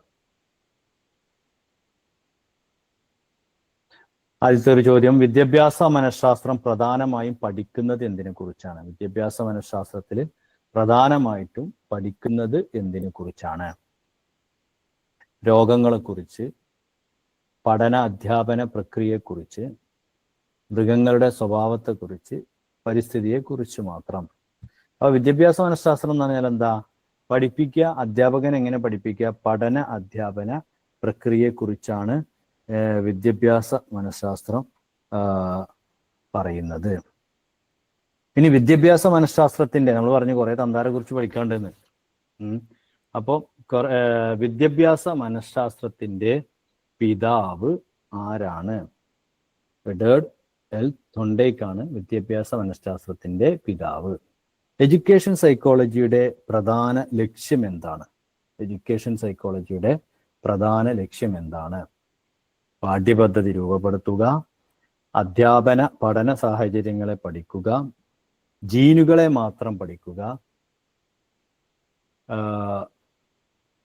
പരീക്ഷകൾ നടത്തുക. ഇതിലേതാണ് സൈക്കോളജിയുടെ ലക്ഷ്യം? അധ്യാപന പഠന സാഹചര്യങ്ങളെ പഠിക്കുക എന്ന് എഡ്യൂക്കേഷൻ സൈക്കോളജിയുടെ നേരത്തെ പറഞ്ഞല്ലേ. ബഹുമുഖ ബുദ്ധിത്വം, multiple intelligence theory, multiple intelligence theory അവതരിപ്പിച്ചത് ആര്? മൾട്ടിപ്പിൾ ഇന്റലിജൻസ് തിയറി അവതരിപ്പിച്ചത് ആര്? സ്കിന്നർ, ഹൊവാർഡ് ഗാർഡനർ, പിയാഷെ, ആൽബർട്ട് ബീനെ. ഹൊവാർഡ് ഗാർഡനറുടെ സിദ്ധാന്തമാണ് മൾട്ടിപ്പിൾ ഇന്റലിജൻസ് തിയറി എന്ന് പറയുന്നത്.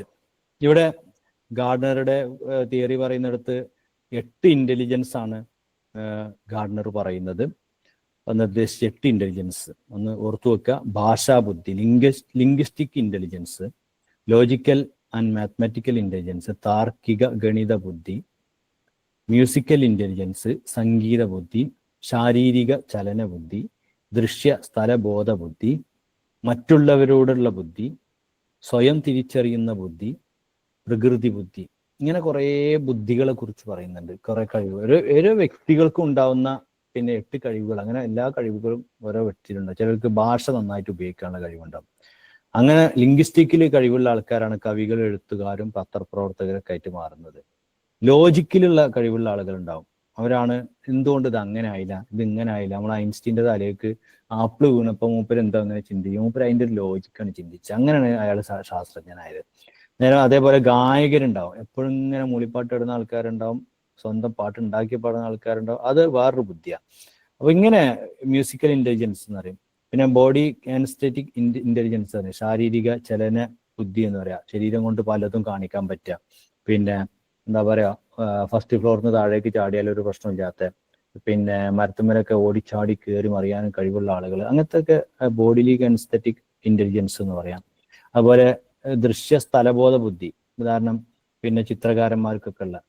അതുപോലെ മറ്റുള്ളവരോട് സാമൂഹികമായിട്ടൊക്കെ പെരുമാറാനുള്ള കഴിവ്, ഈ കൗൺസിലർമാര്, നേതാക്കന്മാര്, രാഷ്ട്രീയക്കാരൊക്കെ ഉണ്ടല്ലോ. അതുപോലെ പ്രകൃതി ബുദ്ധി. ഇങ്ങനെ ബുദ്ധി പലതായിട്ട് തരംതിരിച്ചത് പിന്നെ മൾട്ടിപ്പിൾ ഇന്റലിജൻസ് തിയറി അവതരിപ്പിച്ചത് ഹൊവാർഡ് ഗാർഡ്നർ എന്ന് പറയുന്ന ആളാണ്. വിദ്യാഭ്യാസ മനഃശാസ്ത്രത്തിൽ കൂടുതൽ ഉപയോഗിക്കുന്ന പഠന രീതി ഏതാണ്? പരീക്ഷണ രീതിയാണ്. വിദ്യാഭ്യാസ മനഃശാസ്ത്രത്തിൽ കൂടുതൽ ഉപയോഗിക്കുന്ന രീതി പരീക്ഷണ രീതിയാണ്. പരീക്ഷണ രീതിയാണ്. വിദ്യാഭ്യാസ മനഃശാസ്ത്രത്തിൽ കൂടുതൽ ഉപയോഗിക്കുന്ന രീതി പരീക്ഷണ രീതിയാണ്. വിദ്യാഭ്യാസ മനഃശാസ്ത്രത്തിന്റെ അന്തിമ ലക്ഷ്യം എന്താണ്? അന്തിമ ലക്ഷ്യം എന്ന് പറയുന്നത്, വിദ്യാഭ്യാസ മനഃശാസ്ത്രം കൊണ്ട് ഉദ്ദേശിക്കുന്ന അന്തിമ ലക്ഷ്യം എന്ന് പറയുന്നത് എന്താണ്? കൂടുതൽ അധ്യാപന രീതികൾ മെച്ചപ്പെടുത്തുക എന്നുള്ളതാണ്. അധ്യാപന രീതികൾ മെച്ചപ്പെടുത്തുക എന്നുള്ളതാണ് വിദ്യാഭ്യാസ മനഃശാസ്ത്രത്തിൽ കൂടുതലായിട്ട് വരുന്ന ഒന്ന്. അത് നമുക്ക് ആലോചിച്ചാൽ തന്നെ കിട്ടാവുന്നതേ ഉള്ളൂ. വിദ്യാഭ്യാസ മനഃശാസ്ത്രത്തിൽ പിന്നെ ഇത് റെഡിയാവാൻ. കണ്ടീഷനിങ് വഴി പഠനം അവതരിപ്പിച്ചത് ആര്? കണ്ടീഷനിങ് എന്ന് പറഞ്ഞാൽ എന്താ? നമ്മൾ നേരത്തെ പറഞ്ഞു, ഇവാൻ പാവ്ലോവിന്റെ പട്ടി പരുവപ്പെടുത്തൽ എന്നൊക്കെ നമ്മൾ പഠിച്ചല്ലോ. അതാണ്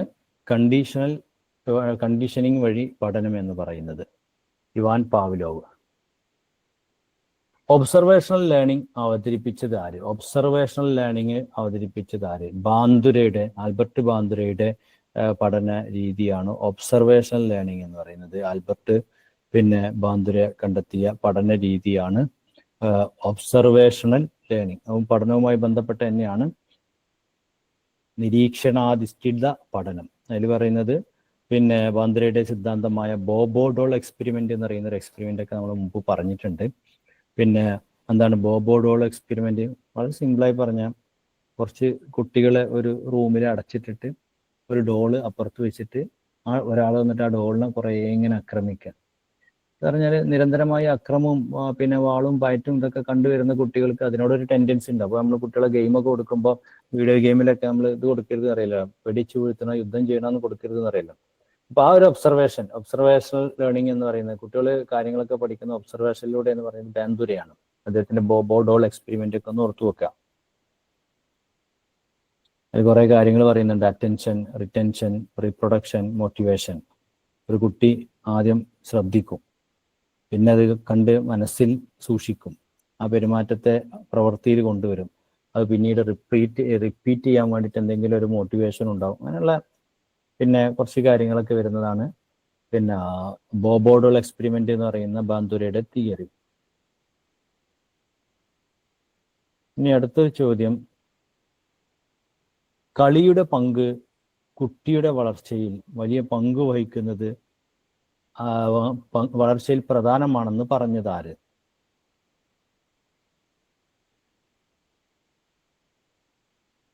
ആരാണ്? ഫ്രോബെൽ എന്ന് പറയുന്ന ആൾ. ഫ്രോബെൽ ആണ് എന്ന് പറഞ്ഞത്. ഫെഡറിക് ഫ്രോബെൽ എന്നാണ്. ഫെഡറിക് ഫ്രോബെൽ, ജർമ്മൻ വിദ്യാഭ്യാസ ശാസ്ത്രജ്ഞൻ. കുട്ടികളുടെ പ്ലേ വേ ലേണിംഗ് മെത്തേഡ് പ്രോത്സാഹിപ്പിച്ചു. ഫ്രോബെൽ പ്ലേ ലേണിംഗ്. താഴെ പറയുന്നവയിൽ ഡിഫൻസ് മെക്കാനിസം അല്ലാത്തത്. അപ്പോൾ ഡിഫൻസ് മെക്കാനിസം ഒരു ഏരിയ ആണ് നമ്മൾ പറഞ്ഞു.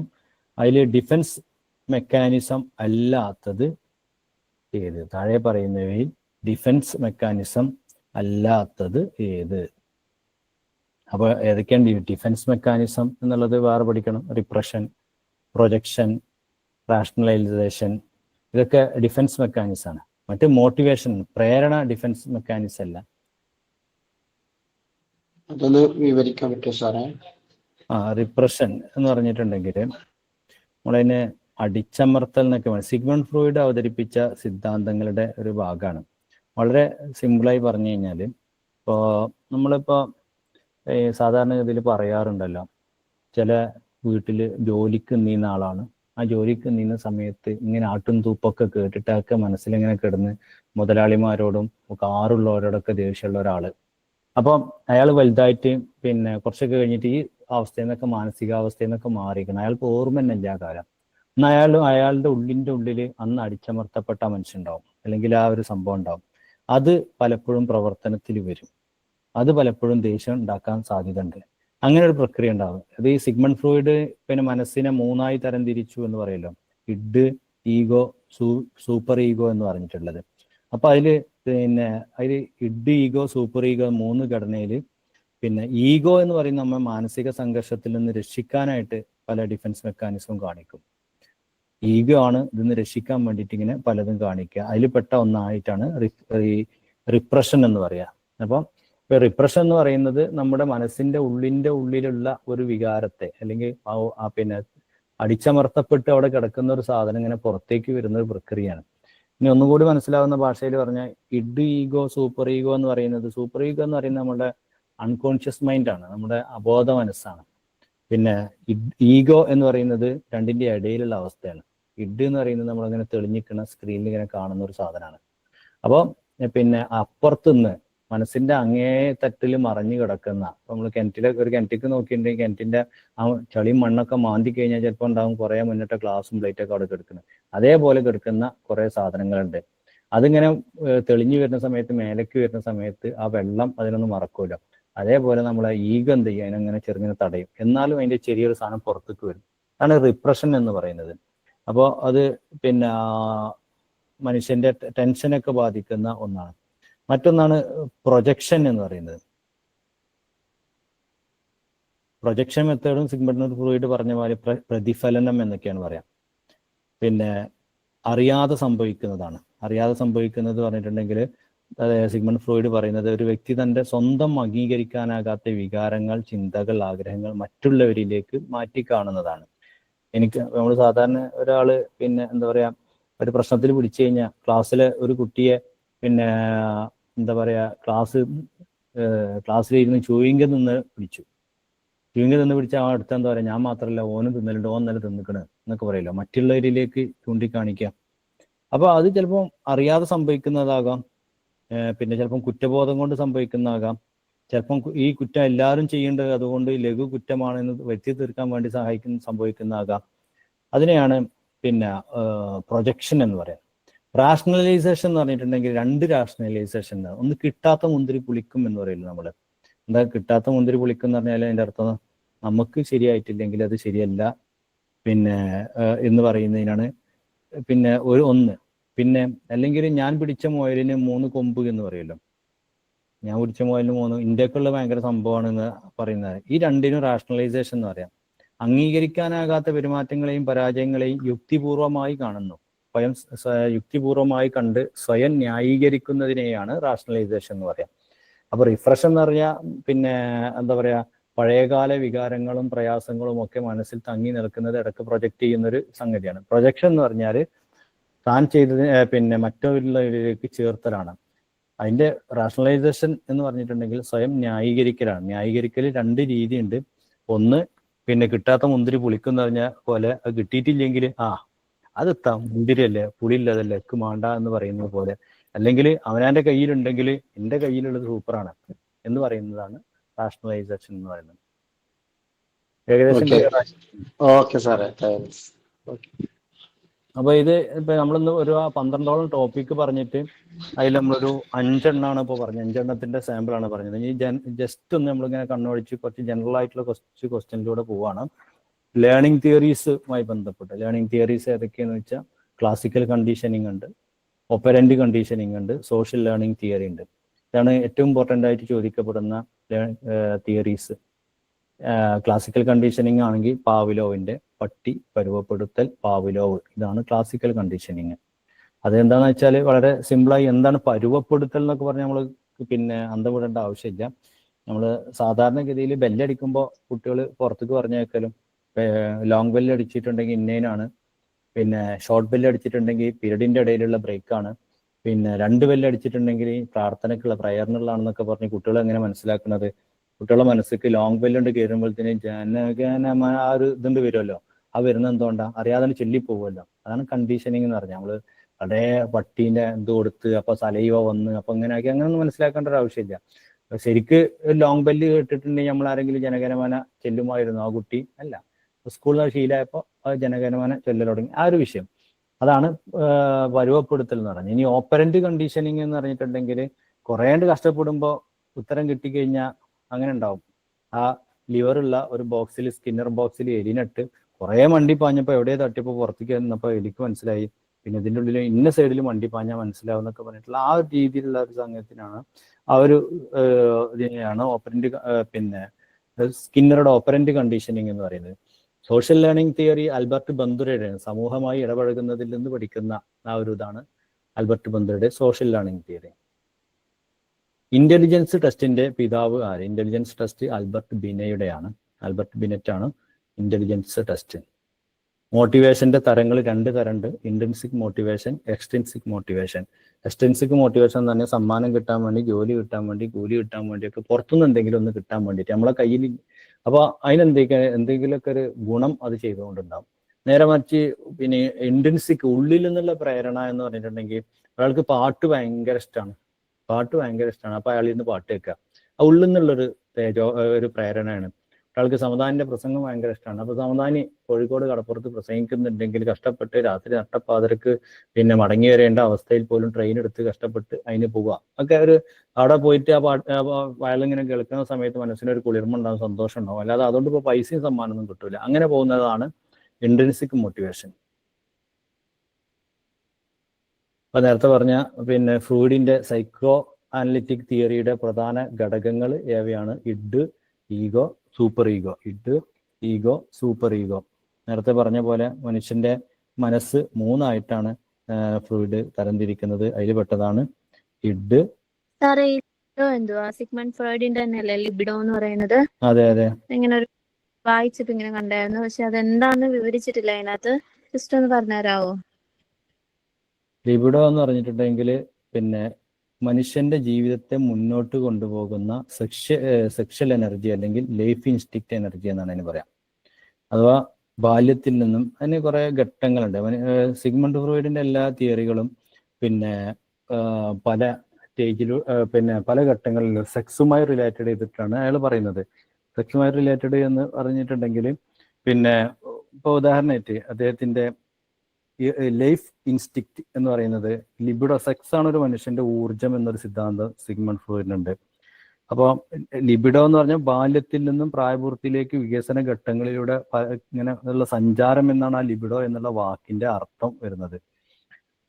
പിന്നെ സിമ്പിളായി പറഞ്ഞാൽ മനുഷ്യന്റെ ജീവിതത്തെ മുന്നോട്ട് കൊണ്ടുപോകുന്ന സെക്ഷൽ എനർജി, ഇതാണ് ലിബിഡോ എന്ന് പറയുന്നത്. ഇനി ഒന്നും കൂടി വിശദമായിട്ട് പറയുകയാണെന്നുണ്ടെങ്കിൽ സിഗ്മണ്ട് ഫ്രോയിഡ് മനുഷ്യന്റെ ജീവിതത്തെ 5ആയിട്ട് തരംതിരിക്കുന്നുണ്ട്.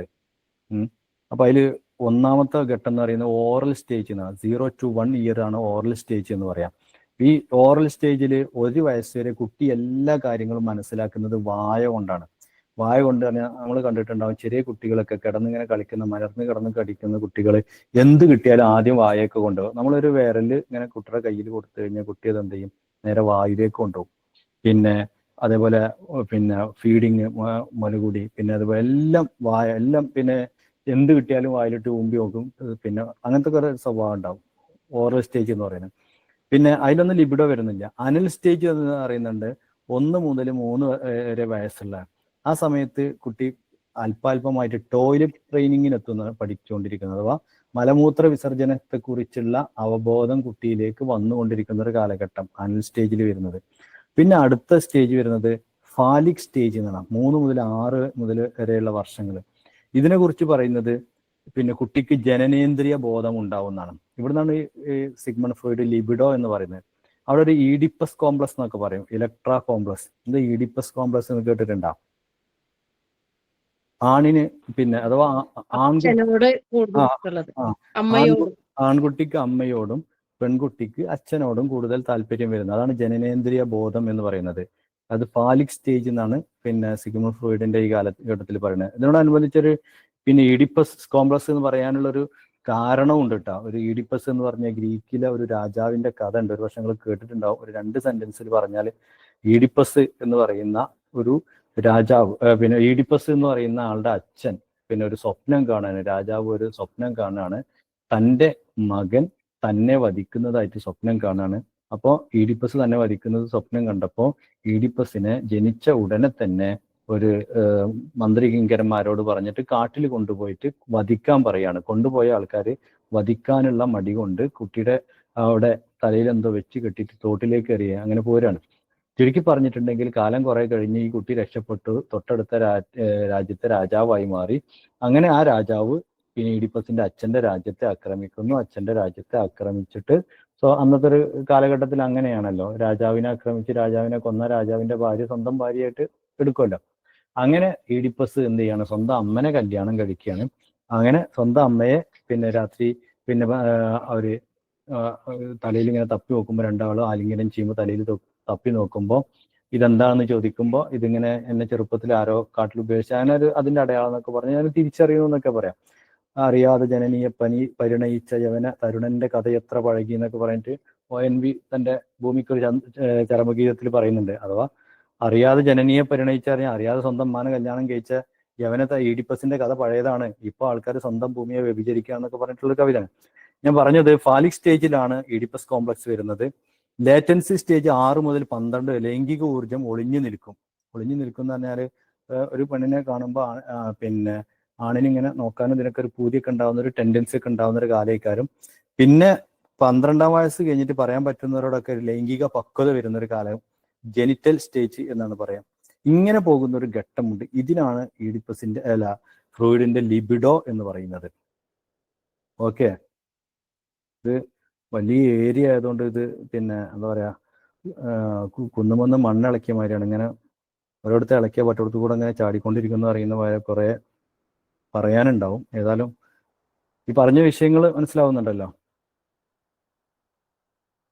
ചോദിച്ചാൽ പോയാ മനസ്സിലാവുന്നുണ്ട്. Okay okay okay okay. ഇനി ഇഡ് ഈഗോ സൂപ്പർ ഈഗോ എന്ന് പറഞ്ഞാൽ ഇഡ് എന്ന് പറഞ്ഞാൽ ജന്മസഹജമായ ഭാഗമാണ്, present at birth, pleasure principle എന്ന് പറയാം. പിന്നെ ഈഗോ എന്ന് പറയുന്നുണ്ടെങ്കിൽ യാഥാർത്ഥ്യ ഓരോന്ന് കാര്യങ്ങളൊക്കെ മനസ്സിലാക്കി വരുമ്പോൾ പ്രവർത്തിക്കുന്ന രീതിയാണ്.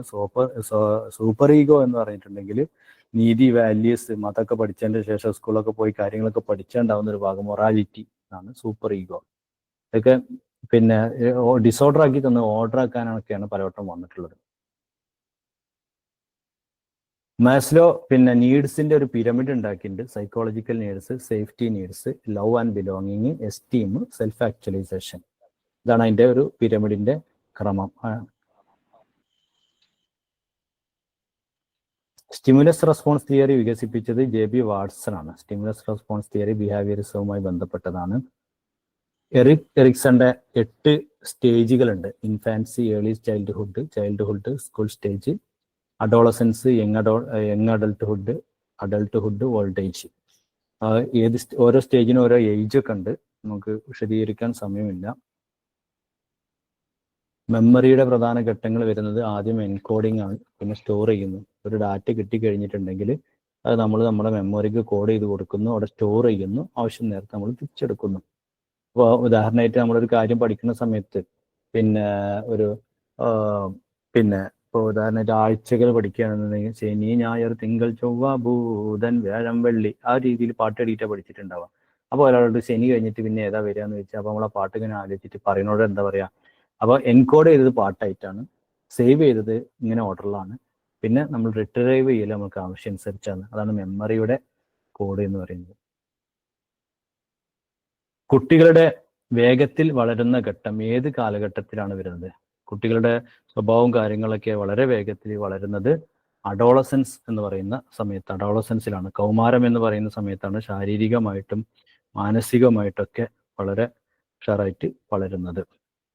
ലേണിംഗ് ബൈ ഡൂയിങ് സിദ്ധാന്തം ആരുടെ സംഭാവനയാണ്? ലേണിംഗ് ബൈ ഡൂയിങ് ആരുടെയാണ്? ജോൺ ഡീവി എന്ന് പറയുന്ന ആരുടെയാണ്. സ്കഫോൾഡിംഗ് ലേണിംഗ് സ്ട്രാറ്റജി ആര് അവതരിപ്പിച്ചു? നമ്മൾ ZPD ഒക്കെ പഠിച്ചിട്ടുണ്ട്, അവിടെ പറയുന്നതാണ്, അവിടെ വരുന്നതാണ് സ്കഫോൾഡിംഗ് എന്ന് പറയുന്നത്. സ്കഫോൾഡിംഗ് എന്ന് പറയുന്നത് ZPDയും സ്കഫോൾഡൊക്കെ വരുന്നത്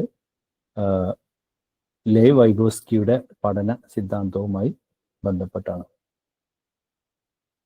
ഈ ലേണിംഗ് ബൈ ഡൂയിങ് ഇതാണോ, പ്രാഗ്മാറ്റിക്സ് ആണോ? അതെ, പ്രാക്ടിക്കലി ചെയ്യുന്ന ഒരു സാധനം. അപ്പൊ ഈ അല്ലെ പ്രാഗ്മാറ്റിസത്തിന് തന്നെയാണ് ഇത് പറയുന്നത്, ലേണിംഗ് ബൈ ഡൂയിങ് അതല്ല അല്ലേ? പ്രാഗ്മാറ്റിസം അതല്ല, പ്രാഗ്മാറ്റിസം ആണെങ്കിൽ പിന്നെ അതിന്റെ ഒരു ഭാഗമായിട്ട് പറയാം പ്രാഗ്മാറ്റിസം. അപ്പൊ അത് ആരുടെ തിയറി? പ്രാഗ്മാറ്റിസം ആരെ കൊണ്ടുവന്ന്? പ്രാഗ്മാറ്റിസത്തിന്റെ ഒരുപാട് ആൾക്കാരുണ്ട്. William James, John Dewey, Charles S Peirce, അങ്ങനെ കുറെ ആൾക്കാരുണ്ട്. ചാൾസ് എസ് പിയേഴ്സ് ആണ് പ്രാഗ്മാറ്റിസത്തിന്റെ പിതാവായിട്ട് അറിയപ്പെടുന്നത്. പിന്നെ ജോൺ ഡേവി ആണ് എഡ്യൂക്കേഷണലി പ്രാഗ്മാറ്റിസം വികസിപ്പിച്ചത്. അതിന്റെ കുറെ സിദ്ധാന്തങ്ങളുണ്ട്. ഒന്ന്, ട്രൂത്ത് ഈസ് റിലാറ്റീവ്, സത്യം സ്ഥിരമായ ഒന്നല്ല എന്നുള്ളതാണ് അതിന്റെ മെയിൻ ഒന്ന്. പിന്നെ ലേണിംഗ് ബൈ ഡൂയിങ് എന്നാണ് മറ്റൊന്നാണ് ചേഞ്ച് ഈസ് കോൺസ്റ്റന്റ്, ജീവിതം മാറിക്കൊണ്ടിരിക്കുകയാണ്. ചൈൽഡ് സെന്റേഡ് എഡ്യൂക്കേഷൻ, കുട്ടികളുടെ ആവശ്യങ്ങൾക്ക് അനുസരങ്ങൾ പഠനം. ഡെമോക്രസി ഇൻ എഡ്യൂക്കേഷൻ, അങ്ങനെ കുറേ കാര്യങ്ങൾ വരുന്ന ഒന്നാണ് പ്രാഗ്മാറ്റിസം എന്ന് പറയുന്നത്. അതിൽപ്പെട്ട ലേണിംഗ് ബൈ ഡൂയിങ് അതിൽ രണ്ടാമത്തെ ഘടകമാണ്. പ്രാഗ്മാറ്റിസത്തിന്റെ ആൾക്കാർ Charles S Peirce, William James, John Dewey. Okay, ഇതൊക്കെ ഓരോ ദിവസം ചർച്ച ചെയ്യുന്ന സാധനങ്ങളാണ്. നിങ്ങൾ പെട്ടെന്ന് ചോദിക്കുമ്പോൾ ജസ്റ്റ് ഒന്ന് പറഞ്ഞു പോവാണ്. Trial and error learning theory ആരുമായി ബന്ധപ്പെട്ടതാണ്? EL തൊണ്ടേക്കുമായി ബന്ധപ്പെട്ടത്. ഈ IQ-നെ മെന്റൽ ഏജ് ഹരിക്കണം ക്രോണോളജിക്കൽ ഏജ് എന്ന് × 100 എന്ന് വിശേഷിപ്പിച്ചത് വില്യം സ്റ്റേൺ ആണ്. ഇത് 3-കാർക്ക് വരുന്ന സാധനമാണ് IQ ഒക്കെ. Which law of learning emphasises the practice strengthens learning? Practice ആണ് പഠനത്തെ ശക്തിപ്പെടുത്തുക എന്ന് പറഞ്ഞത് തോണ്ടേക്കാണ്. കോഗ്നിറ്റീവ് ഡെവലപ്മെന്റ് തിയറിയുമായി ബന്ധപ്പെട്ടത് ജെൻ പിയാഷെ. Children learn language through imitation and reinforcement എന്ന് പറഞ്ഞത് ബിഹേവിയറിസവുമായി ബന്ധപ്പെട്ടതാണ് BF സ്കിന്നർ.